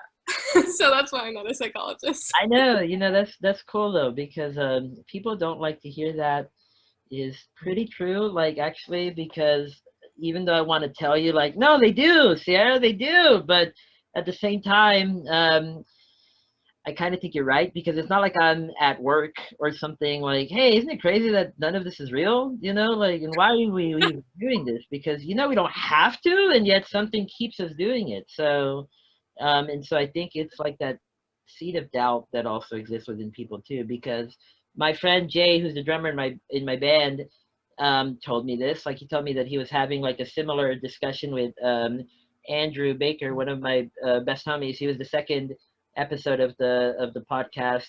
Jay was Right. the fifth, but it was that that, yeah, I mean, you're not going to jump off of a roof because you don't want to die. So how can you? So it's not like you truly think it's a simulation. At least not enough to do something like. That's a really good point. I never thought about that. Yeah. Um, But but me being the fucking wild person that I am, I tend to think about all things in third perspective. yeah, So like it's kind of like I'm an outside person looking in even to my own life and my own self. sure. So like yes, obviously you're not going to jump off a thing cuz like you don't want to fucking get hurt and you don't want to die, but like at the same time like nothing in this world is going to stop and continue to seize, but now your spirit is just what? And if like nothing is created nor destroyed, like then what? Also, you know, just like double what? And so it's like, So okay, what's next and what does this all mean? Like, is it just game over? Like, what is it? yeah, yeah. Yeah, I don't know. I have a kind of a weird theory on how it does kind of work. I had this crazy professor my last class ever in college that absolutely blew my mind and like changed my life for eternity. Tell us about it. Um, his name's Dr. Schooler, but he basically suggested that if you could imagine kind of life and the universe and how it exists on a basically like time plane, right? So just like 10 like negative 10,000 BC to whatever, you know, 10,000 BC, however, or 10,000 AC, however the fuck it lasts. If you can imagine life like that on like a never-ending continual spectrum, essentially, with like the Big Bang and how like that presents life and evolution and so on and so forth. And then you think about life, right, in these slots, like all like if you were watching a projector tell you a fucking film. If you're looking at life through that and there's tons of slots, right? Mm-hmm. But then to see all of those individual pictures, you slice it then again, and you see each different dimension of this time frame that is existing on like a coexistent plane. Does that make sense at all? Yeah, So yeah. like if you think about it in like physics, it's kind of like that movie with the guy who goes to space, what's his name? Interstellar. It's kind of like that theory, like explains it in that sense, in my opinion. Yeah, you're describing. Another way to also explain what I personally feel like experiences and what happens to determine like time and energy as it flows on this continuum would be the movie oh fuck, what is it called? It's about DMT. Have you heard of it? I know that it's called DMT, the God molecule, I think. But is that what you're talking about? um I'll figure it out, but that's basically like kind of what I think about how the existence of the universe works. I feel like there's simultaneous dimensions that are constantly occurring on the same time spectrum, and energy is just kind of flowing in and out through those. Yeah, you're describing. Why? I probably sound nuts. Well, no, this is what quantum physics is actually like speaking about heavily. Really? From my understanding of it, right? Like, do you know about quantum physics at all? Like, you know about Schrodinger's cat, or you know No, about? no, no, I had someone explain those to me, so I Okay. only know just like generalizations of how things interact with one another, and that's kind of my like theory that I've gathered from Okay. Well, applying energy with it that's attached to a spirit or something along those lines. beyond theory, though, I think there is at least two. There are at least two experiments that I can tell you about from quantum physics. And by the way, it's not like I know shit about quantum physics at all. Like, this is like surface level, like YouTube For videos sure. I can look up right now and to learn about these two experiments. The first is what's called the double slit experiment. Have you heard of that? The double slit experiment? So, okay. Yeah. So quantum physicists I'll just really try to simplify it because I can't explain it in scientific terms. So just That's fine. yeah, Like I'm probably gonna explain, or I'm probably gonna understand in simpler terms anyway. So right, just yeah, like run with because I don't know what the fuck I'm talking about, but I'm trying to like give you my understanding because quantum physics is an extremely complex field of science. Like, so even to explain it, people dumb it down for us, and then like, and I'm just dumbing it down even more because I don't know what the fuck is. So anyway, the so quantum physicists discovered that when you observe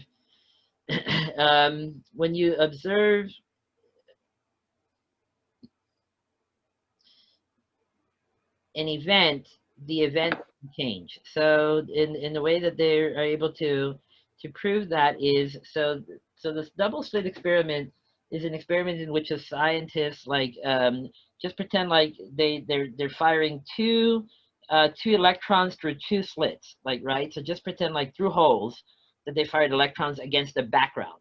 So like if you see, so if you just put like two slits in front of my wall behind me, and then like let's just say we want to throw like tennis balls through with it. paint on them through each of the slots. Um, Hmm. like what do you think would happen first of all? Like if you were to like just let's just say we throw a hundred, or let's just say a million balls through like the two slits that are in front of my wall with paint on them. What do you think you would see on the wall at the end of that? Paint. Okay, but like looking like what paint?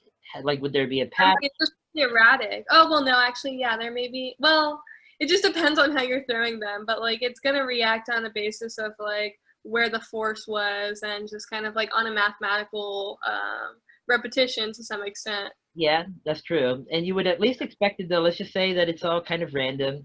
You'd probably Yeah, expect to see like two big splotches of paint, right? Because you're throwing them through two slits. yeah, two different perspectives. And so, what scientists discovered is when they were measuring, them doing the same with like electrons and with a background behind them, they did see that there's like two big splotches of like material. And so when they weren't observing the measurements, what they then discovered is that the splotches formed what's called a wave pattern, where instead of like two solid splotches like you'd expect to see when they measured it, like it covered like all of it. Um, so like in a way that you couldn't see happening, um, because physical behavior wouldn't operate that way, if that makes sense. So just kind of pretend like instead of like creating two solid lines, it painted the whole wall, and that was like a pivotal discovery because what it spoke to is what's known as potentiality, where like I'll just give you a conclusion that is not based on how I think a scientist would describe it, but it could potentially mean that when you observe something, then you make it real. And until you observe it, it could be anything. And so, Yeah, yeah, that's a good way of explaining. and so Yeah, no, okay, yeah, yeah. To your point, that makes like complete sense. There's no way to kind of like affirm or deny how these like interactions and things are happening, but like until we observe it, like, is it going to actually be happening? Which again just brings me back to just the human experience and like doesn't mean fucking anything, you well, let's know? experiment, and maybe I'll send you a link after actually, because if you Okay. watch a video explained by somebody who knows like how the fuck to explain it, makes more sense. What it Yeah, what it is still a mind blower because it speaks to potentiality, which is again like until it actually happens, it does yeah, it like anything could happen. And so it's like when you so the other way to explain it is called it's a thought experiment called Schrodinger's cat, um, hmm, which I'll do my best to explain it. But so it's like so if we let's just say we had a box, right, and we put a cat inside of that box and just kept it in there. Um, hmm, and what Schrodinger's cat is that until you open that box, that cat is both alive and dead, you know, and then when you open it, it's when it's determined whether it's one or the other. And that's called superposition. So superposition Yeah, is everything happening at once. So, you know, both it's like all alternative perspective, kind of. It's like another dimension almost.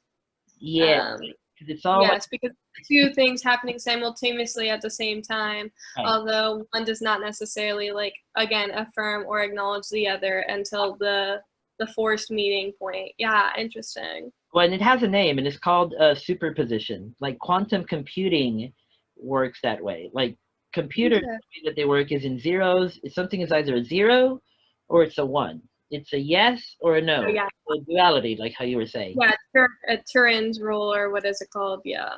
Boolean. A Boolean is a yes or a no. But maybe you're talking about something different. And I'm like, it's the guy who did it. It's like Turad or something, right? Turing. Turing is yeah, There we go. See, I know a little bit, bitch. the homie, bro. Like that fool was fucking homie. That nigga invented all this shit that we're talking about right now, basically. Like, Yeah. and What technology is gonna do for the like society and the world in the next like 20 years, bro? Isn't it wild? Think about the amount of information that we're like sharing due to globalization all at once. all of it. Like, It blows my mind sometimes. I'm like, we're like, was human? Is this the next point of evolution? You know, where humankind can literally just like type something into a computer, like look at something and have an understanding exactly of how the other person is like feeling or what they're thinking, saying, etc. Like the internet is wild, man. yeah, Installed consciousness. What do you think? Do you think? I think you're right. I think that's like definitely where all of this is going. In fact, I recorded. I don't know if I told you this, but I'm recording 2 episodes today of the podcast. So I just did one earlier today with my other homie, Selden. He's the 7th episode. You're the 8th. What we were basically talking about is that, you know, um, in the future, like what we're probably going to be doing, and I was like, I don't know if this is a dystopia or a utopia. Like Yeah. we're gonna have like a virtual reality helmet on.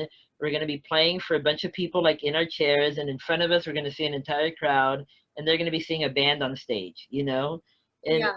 and I don't know if that's dystopian or utopian. I think it's a little bit of I think it's perspective. yeah.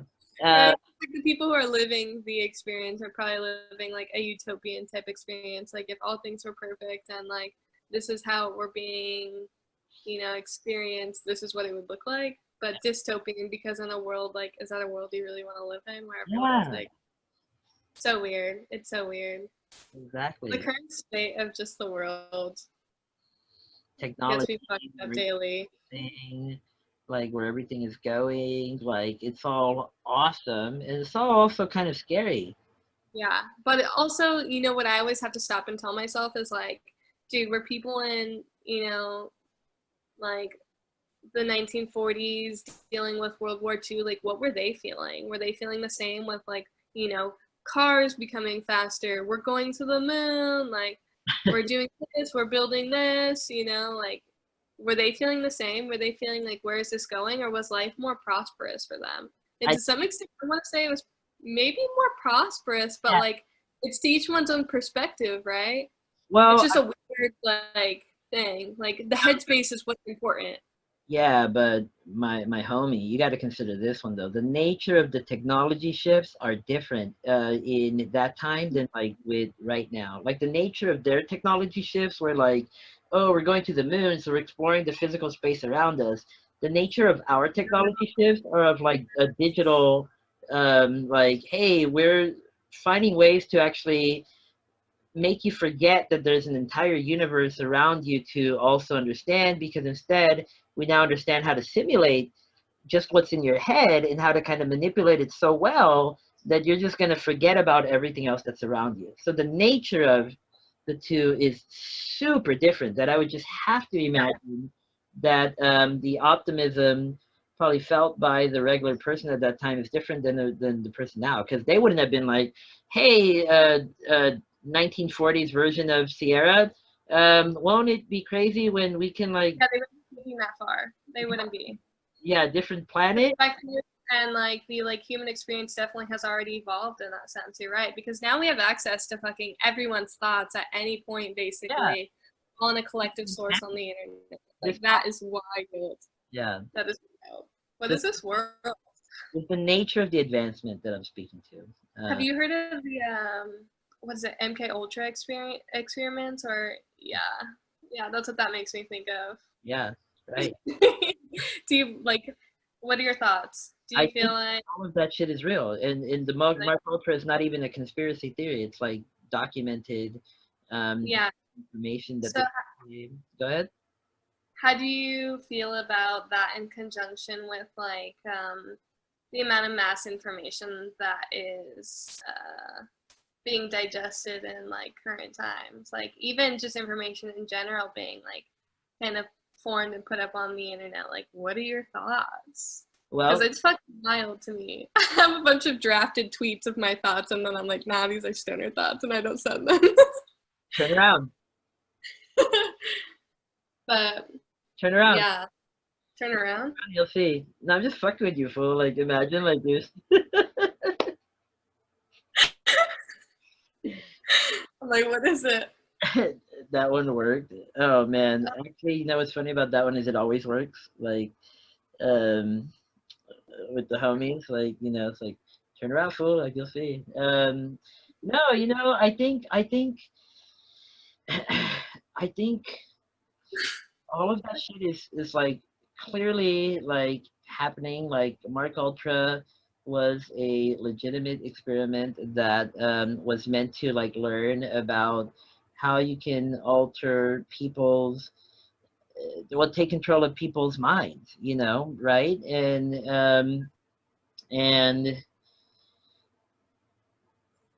I am super into all of the, I guess I'll just say like normal conspiracy theories, that people might have and like be like, well, this is all just kind of bullshit. Like if you actually look into many of them, they're not. Like Mark Ultra is clearly Yeah, not. I was gonna say, do you think that the word conspiracy, like immediately off the bat, kind of gaslights these concepts of things that are really happening by calling them fucking conspiracy theories?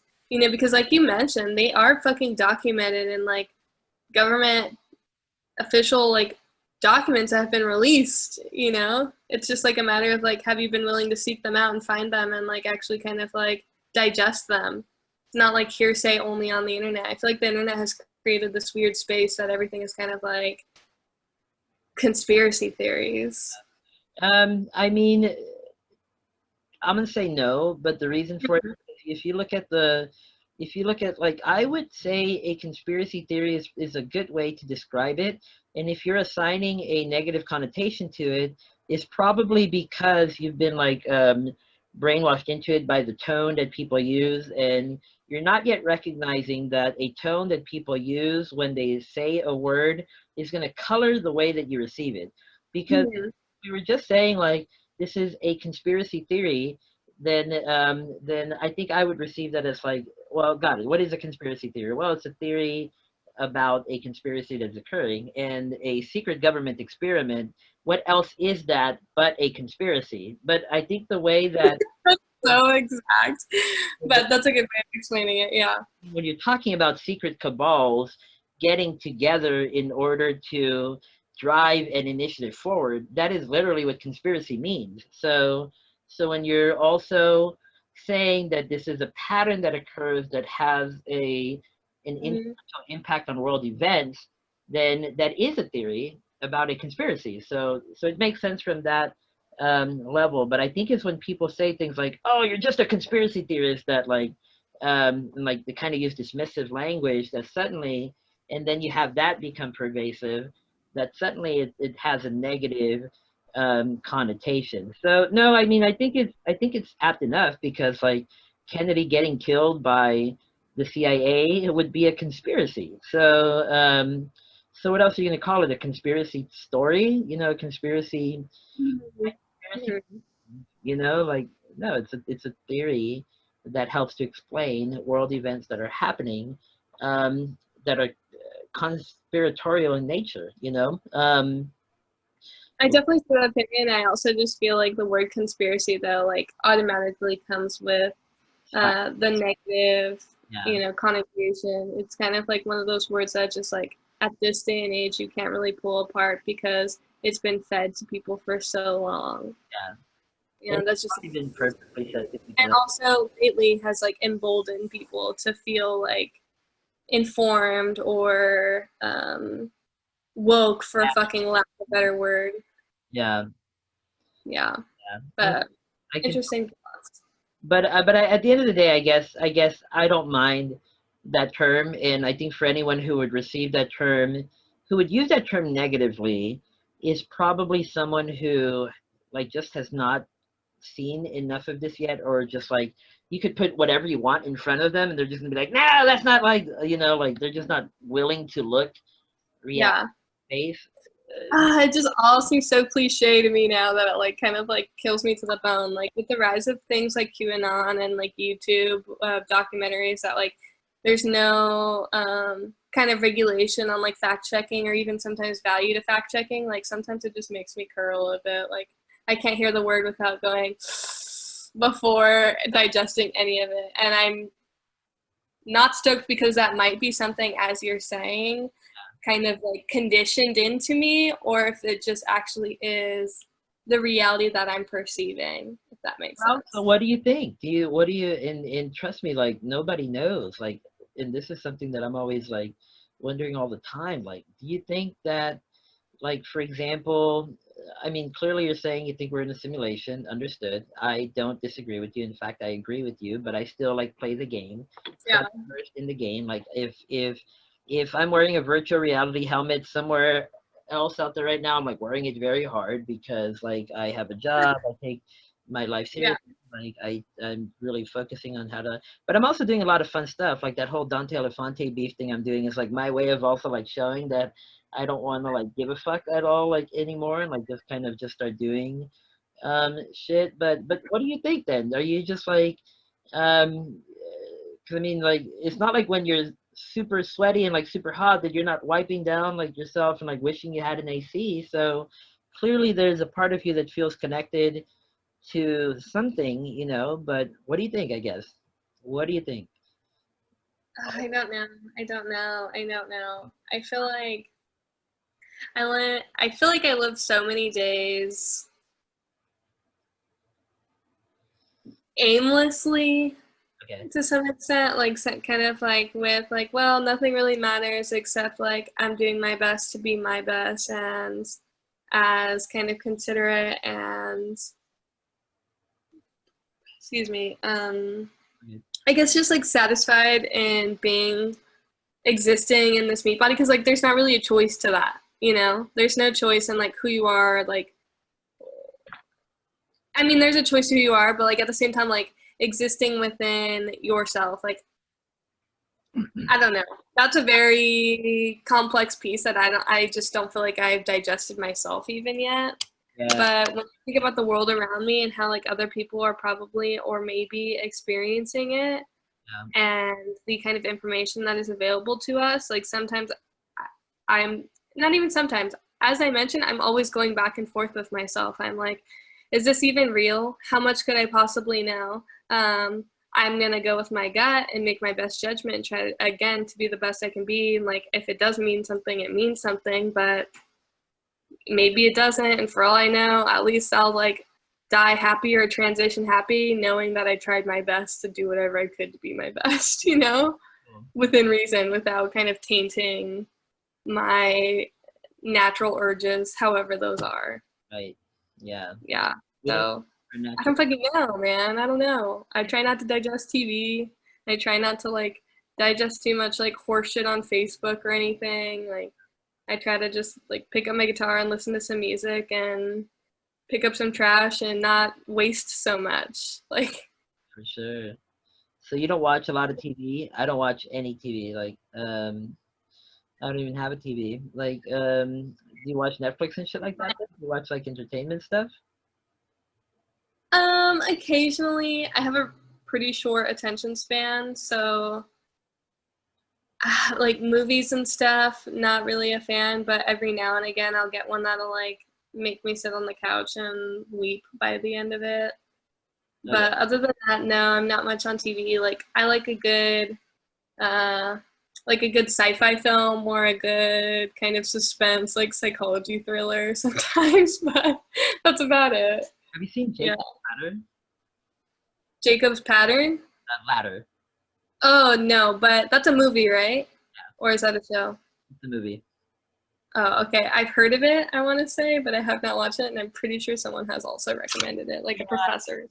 Don't watch it, dude. I get so many recommendations to watch all kinds of shit, and I'm like, oh, that sounds so sick, and I'm gonna watch that, and I'm not gonna watch it. Like, but I was just curious, like, Why don't you watch movies? So do you have like a preference that has enabled you to feel like you just don't give a shit about movies?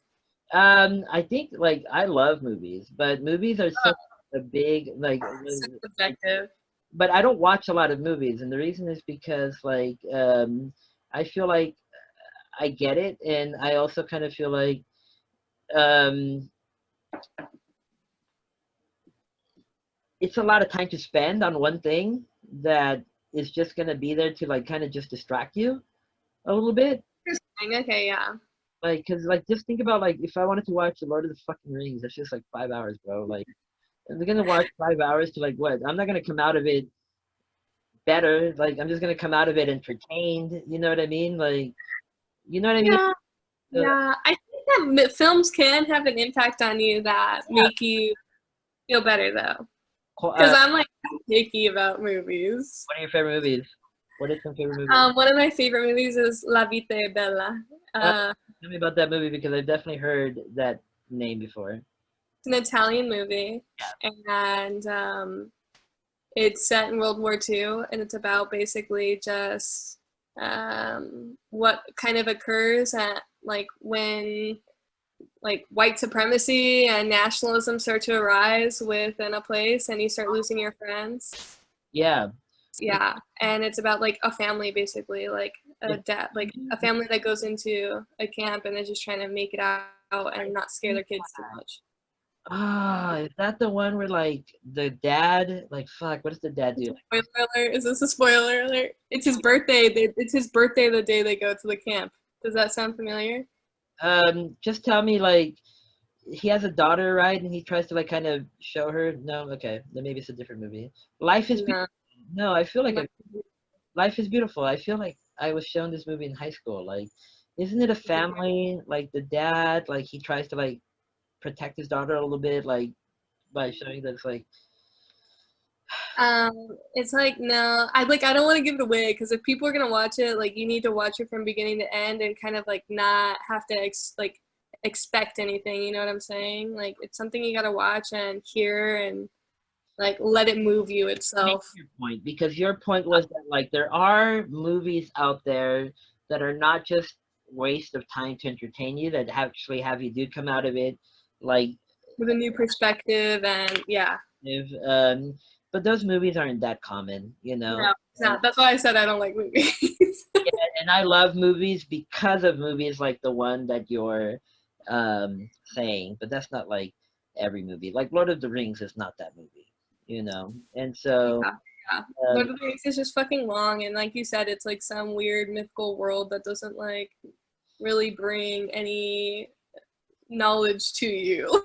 It's just like, oh, that's sick. If in a world, what if? Maybe.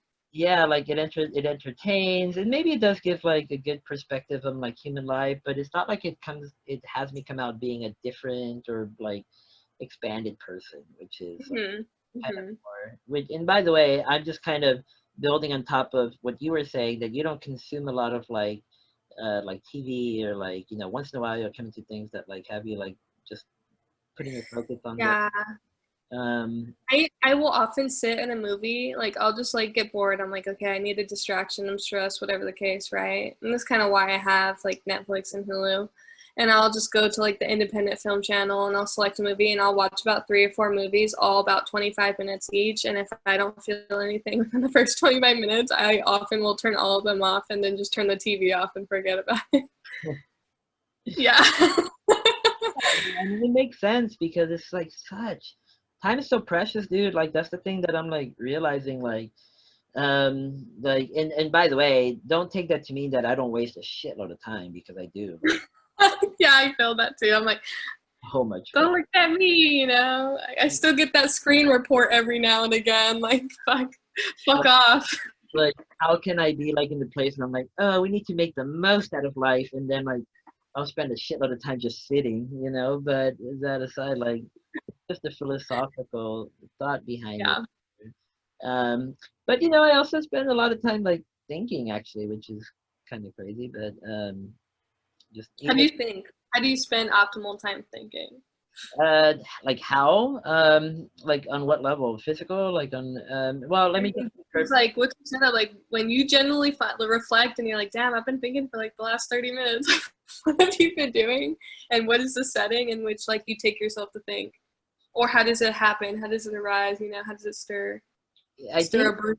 I think first it just happens from the fact that I'm not in control of it. So whether I want to or not, it's just always happening. So like it just starts there, in my opinion, because it's not like I'll like time to think. Like it's not like that happens. It's just like it's just Really, always, I kind of seek out time to think. huh? I kind of seek out time to think. Yeah, that's fine. And but I think, but then maybe hear me say that, and see what you can do to start getting to places where it's just kind of happening as an active effort despite you, maybe because like I don't think the brain operates in a way that you're in control of. That's for sure. Like, otherwise, how can just random thoughts happen? How can you breathe? Like, you don't think about your breathing. Now you are. Now you're thinking about your breathing. And every time you breathe in right now, you're going to be like conscious of it for like the next 3 minutes or so. Like, you're going to be like, why am I thinking about my breathing? But anyway, but you're like, you're not in control of your brain and your psyche. So, in order to actually like reflect, sometimes, like for me, I've gotten into a place where it's just like kind of always happening, like not in like a just rewinding kind of way, and like, oh, what about this? What about this? What about this? Just like I'm always like kind of trying to come to new realizations a little bit. Um, and so, Would you optimal way that I with yourself and your thoughts? say that again. Would you say that you're like in conversation with yourself and your thoughts always? So like as things are happening, you're kind of like in an interjunction with your own thoughts. Like, are you constantly like building off those? Yeah, I mean, you've heard me think out loud a few times. Uh, Just like I do that. generally, how does it occur? You know, It, it's but it, that makes sense. it's like what you're saying. Like it's almost like a conversation with yourself. And so Mhm. a lot of what you've heard from me today is I do think out loud a lot. Because I'll just like it's almost like I'll just connect my mouth to my brain and be like, okay, okay, mouth, now start saying what's happening. Um, Yeah. like that'll be the way that I um, work things out. So Mm. that way you can like actually let your brain work while speaking to itself, if that makes sense. I know that Yeah. like a little bit like, huh, but No. Would you say that you are a vocal thinker? Then would you say that you speak a lot of your thoughts as they're occurring? Like, is that what you're implying slightly? So like a lot of your thinking actually happens outside of your own head as well. a lot of it can if I choose to, because there's a specific purpose to. So, for example, in answering your question, I just did it.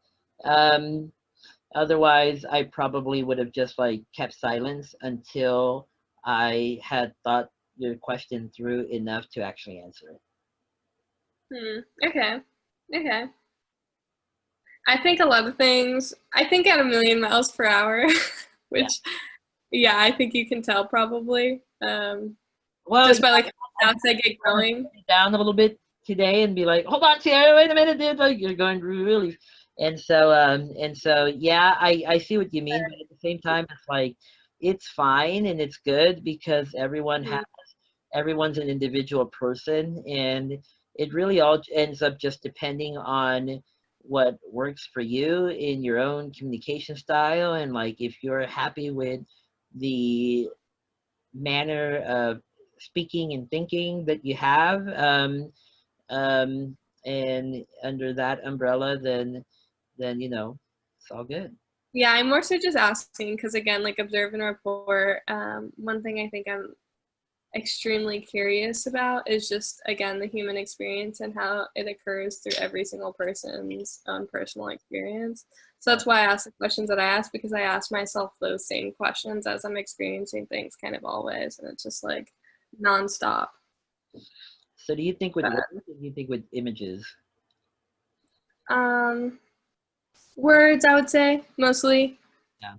but Good. it's also kind of like Visual. briefly how I was explaining earlier, I travel down like a million paths all at once and kind of analyze like all of those paths and be like all the different opportunities that might happen as I'm saying them, like what might arise from that situation. So I'm kind of pre-prepared.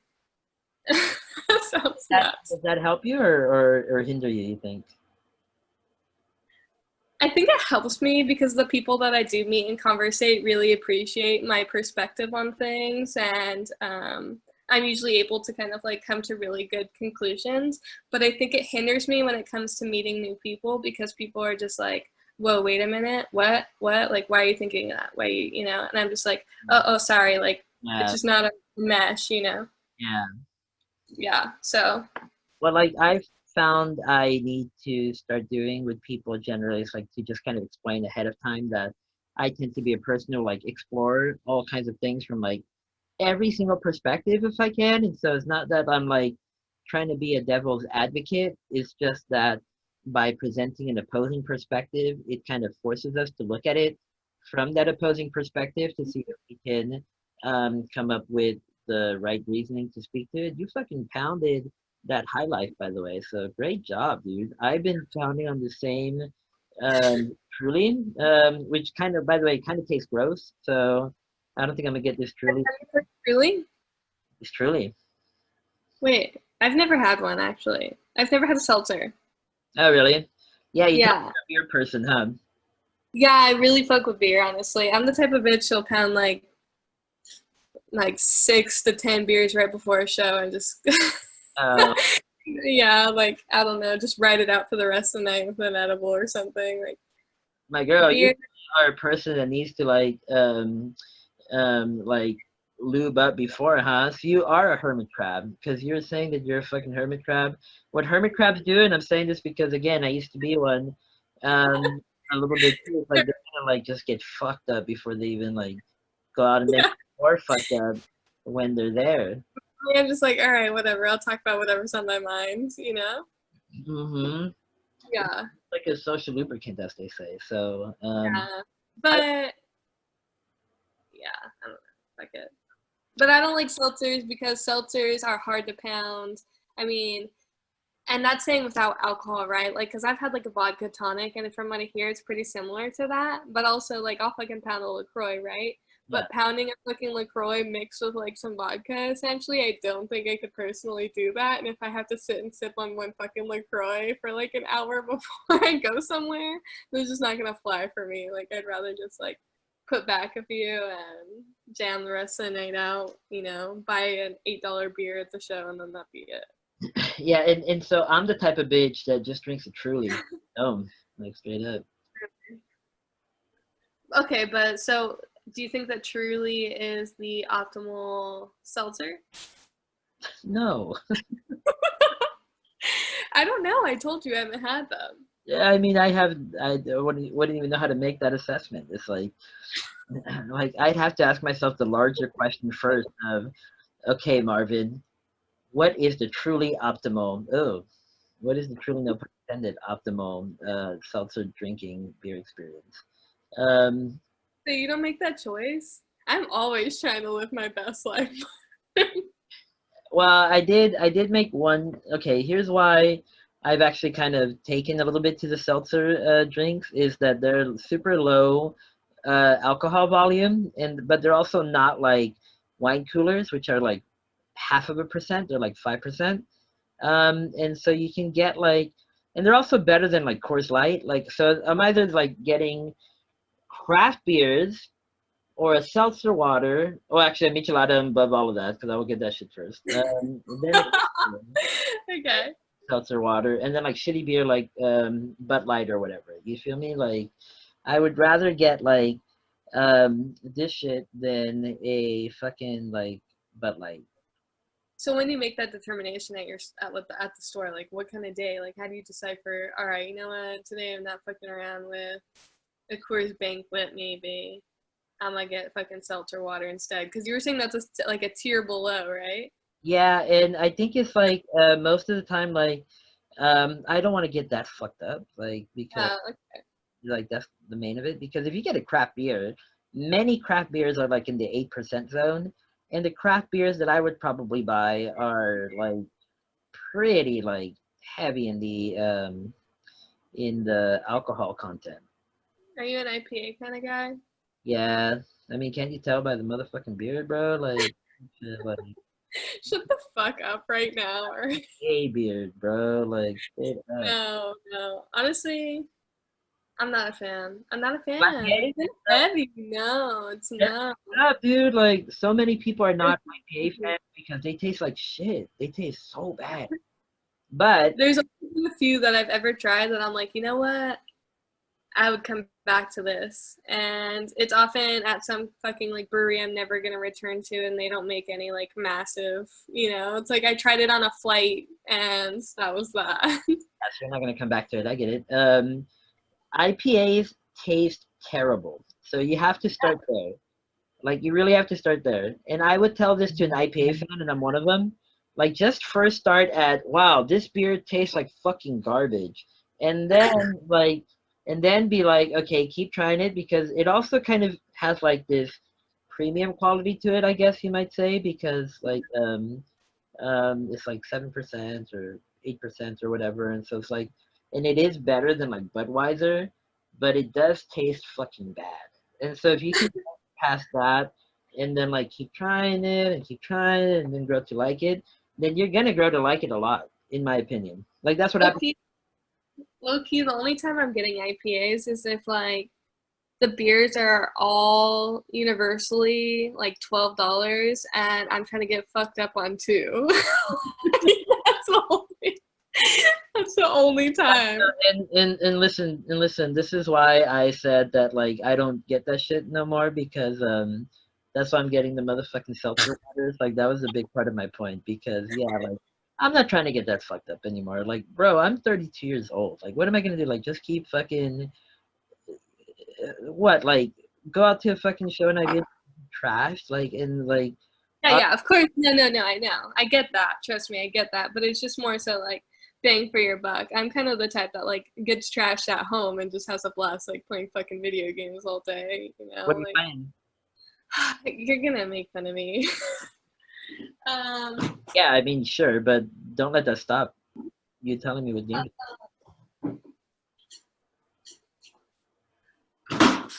I have been playing, so I play Fallout. I play a lot of Fallout. I don't know if you've ever played that. Dude. I'm just kidding. I'm just kidding. Like, you just said that I'd make fun of you, so now I like what you said. And but like low key, there's this game. I'm so embarrassed to even say this out loud. There's this game called, I think it's called Stardew on the Switch. Are you that fucking whack ass game? Actually, I have that game. That game is tight. That yeah, Okay, that shit gets me caught up. I'm like trying to get the void essence and shit. yeah, no, like the farming, dude. I put in like Stardew Valley is sick, I but put in too it much takes time. a lot of time if you like get. If you get like, yeah, like if you get wrapped in like, you're like, I'm so close to getting this. I know it's the season. I just waited 30 days, like transitions. Like it takes time. I had to stop playing games like that because like it's kind of like the movies thing. You get so into it, and then like you're like looking at the ground and like growing corn and shit, and then like you're selling the corn and like Then one day you're hitting the blunt, you're like, what the fuck I'm doing? Like, why am I planting virtual corn, you fuck up? Like, and I have to like knock it off and turn it off. I do that too. that's your thought. I didn't call myself like up when I do that, but that's cool. But that's cool. Did I you, mean, did that's you how I feel sometimes. I'm like, you could be spending time so much more, like so much more productive instead of planning virtual corn. Like, You got to drink with your cheers, by the way. yeah, I know. That game is sick. So Fallout, the original, like the old school last one. No, I've just been playing Fallout 76. Oh So, yeah. yeah. What's it? PS4? Sorry? What system? I have the Xbox One. That's the like second latest one, right? Because they just released a new one recently. Yeah, the cutting edge Xbox for sure. Yeah, I don't even know. Stardew Valley, Fallout 76. What else, bro? Yeah, Cuphead. I play a lot of Cuphead because you could just get like smacked and zone out on trying to beat levels on Cuphead for a few hours. Cuphead is sick. Yeah. Yeah, I have that on the Switch. I Um, played a lot of it with my homie, but I haven't played a lot of it since I bought it. So yeah. it's it's hard. So I just started grad school. Congrats. What are you Oh, studying? Psychology? no, actually, I'm getting my master's in business administration Oh, with a concentration in human resource management, organizational behavior. oh, really? Yeah. And honestly, that's been kicking my fucking ass. Well, no, but hey, congratulations for even starting that because those Thank you. are really Yeah. fields of areas to study. So, why the combination of business administration and human resources? So I guess I go back to timeline with Sierra. Um, Okay. Graduated school, right? 2018, I think. Graduated school, had to go back home because everywhere I had applied for, I did not get into. And I don't know, I just wasn't getting callbacks for jobs. So I had to go back home and just try and find something. I wound up settling on like working in a warehouse at Amazon, packing boxes. And I did that for about a year, and it just was like honestly one of the fucking longest years of my life. But I met some really cool people, and again, it gave me a pretty wild perspective on life. And I just got to a point with like a bunch of tensions that were happening in like my current relationship, and fucking my back and feet hurting every single day from packing boxes. I like went home crying one day, like screaming at the steering wheel, and I had like hit a rock bottom, took 2 weeks off, and got this weird message on LinkedIn from a recruiter that basically was like, hey, come work for Walmart e-commerce, Jet e-commerce, selling like goods and managing a, entrepreneuring a like e-commerce business. I was like, what the fuck? This looks like spam, ignored it. And then a few days later, I got another message that was like, do you want an interview or not? And so I was like, yeah, I want an interview, sure. Sorry. I missed this. Yeah. I managed getting through 3 interviews, and after the 3rd interview, they're like, hey, we want to offer you a job.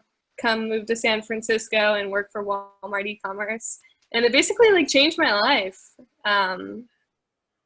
Suddenly, instead of like supply chain being like literally absolute bottom, I was managing like a multi-million-dollar business on Walmart.com and designing like products and doing math equations that I hadn't done since the 10th grade, Wow. not knowing really what I was doing, and still simultaneously being like me trying to just kind of skirt by doing what I had to do a good job and represent myself as like a good employable person, but also just like not vibing with the fact that I was just putting like cheap plastic goods into the earth, like Sure. selling, an $8 lamp or something like that. Like, who's the person that's digging the materials out of the ground or whatever the case? Like, that shit weighed on me.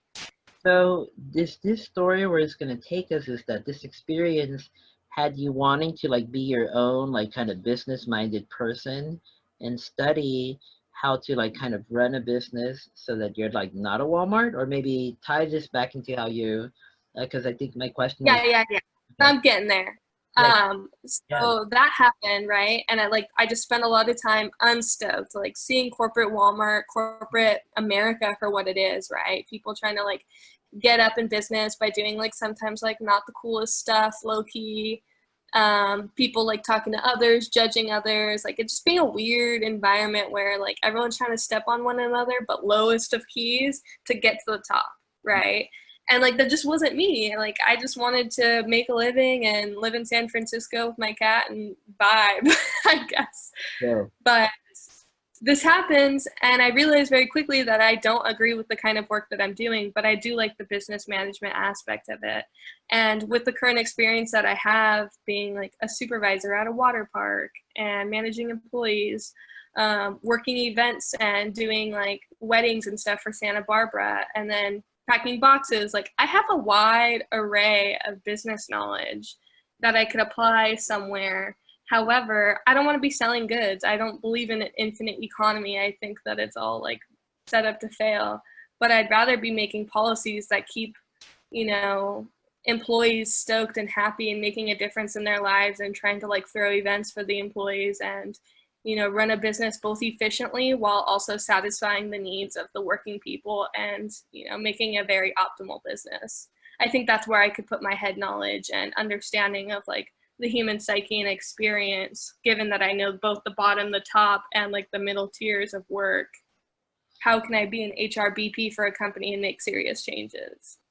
and so you want to work for a company or yourself? I'm gonna have to start at a company, but eventually I do have ideas and thoughts about how I could like work for myself. But right now, money is in business, and originally I wanted to be a school counselor, but I don't know if I could deal with some teenagers, truthfully. Can you tell me the ideas that you have for yourself and how you can go into business for yourself? Yeah, I kind of want to run like a co-ed kind of hostel type situation with like tiny homes and a plot of land.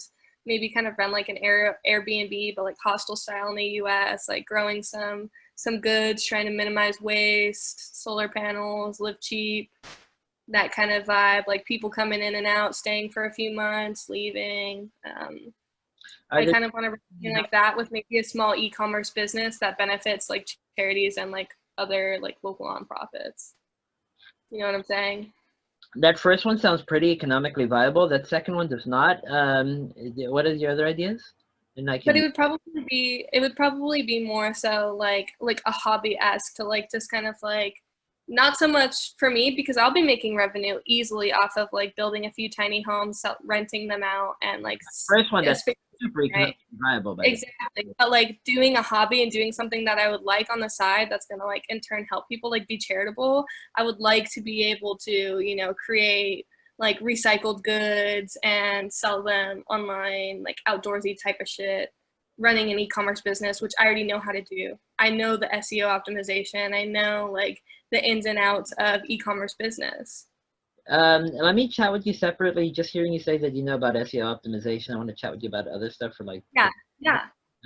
Okay, but okay, so those are two ideas for um, how you would want to practically apply the skills and knowledge that you learn in the field of study that you form an expertise in.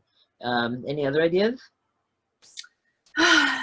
No, honestly, if I wind up not vibing with business and the HRBP type, like HR management, HRBP role, I figure it never hurts to have an MBA. I could go back to school and either get my master's in psychology and do research or become a school counselor and be settled with 50K somewhere midlife, like chilling, you know? But like, I So, could never, if I did a more specialized degree now with the current experience I have, it would make it essentially worthless because I completely did like a pivot change in my life, you know? yeah, totally, Yeah. So it's like the responsible thing for me to do. totally feel that, dude. Yeah. I'm gonna ask you about SEO because I'm actually looking to bring somebody onto our team, not like on obviously on anything other than like a what per project basis, essentially. So that way it's like not a full thing that like people can live off of, but just something to get something from when there's work to do. Um, Mhm. so good to know that. Well, Listen, dude, best of luck to you. Like, it sounds like you are clearly a thinker. You are clearly a person who has gone through. I know you're like, what do you mean? Like, and what I mean is that, I, No, more so just oh, I like saw too. how you went, like you did the double take. Yeah, like I think way too Not, much. right, Uh, okay. But do you not acknowledge that within yourself as like a oh, benefit? I do. Okay. As a benefit, Yeah. Or when other, maybe I'll say it this way, when other people when other people recognize it within you, do you not look at that as like a good thing, or do you like look at that as like, oh, boy, like, it's like double-edged sword because like I like to think of myself as a thoughtful person, but at the same time, like I'm not like, oh my gosh, yeah, I yeah, try to I be mean, like humble about it. You know, obviously, one of those things where it's like you get a compliment and you just well, of course, of yeah. of course, it's not like, of course, it's not like, oh, hi, Marvin, I'm a thoughtful person. Nice to meet you. I know, but still, it's like People have to like kind of observe about you, and like, and people are very humble too. So, um, so understood. But what I was saying is like clearly you're a very thoughtful, smart, capable person who can apply a lot of their thinking to some areas of potential expertise that I will check in with you about after this Zoom meeting, and then I hope we'll get you to a place that you eventually want to go, because you clearly have a lot of ambition. You're clearly opinionated on different things. You're clearly on a journey. Um, and that's awesome, dude. Like, thank yeah. as you can hear, I'm kind of getting to the place where I'm gonna wrap this one up here. Yeah, But still, I'm but like ready to talk to you more, but but come on, I'm 2 gonna hours, my friends. well, I'm gonna just gonna kind of say note this real quick. So as I went from like sarcastic person to like the I, like what really started happening is I went through a lot of like life experiences, as you have and as everyone have, that kind of forced me to really look at myself from all kinds of perspectives, and and in a way that was like cutting, like you cut yourself down so that you can Mhm. like look at all of the pieces together and see like how it should be built back up, so that you're not a different person, you're the same person, but Just you're a presenting different yourself. version of yourself. And I Yeah, think that's like kind of what ended up happening with me. So it's a really cool way of describing it, actually. Yeah. to, because and it's called shadow work. Like, Carl Jung, if you're interested in psychology, maybe you've heard of Carl Jung. He's considered Yeah, the definitely. and Carl Jung has the concept of shadow work, which is where you confront the deepest, darkest parts of yourself.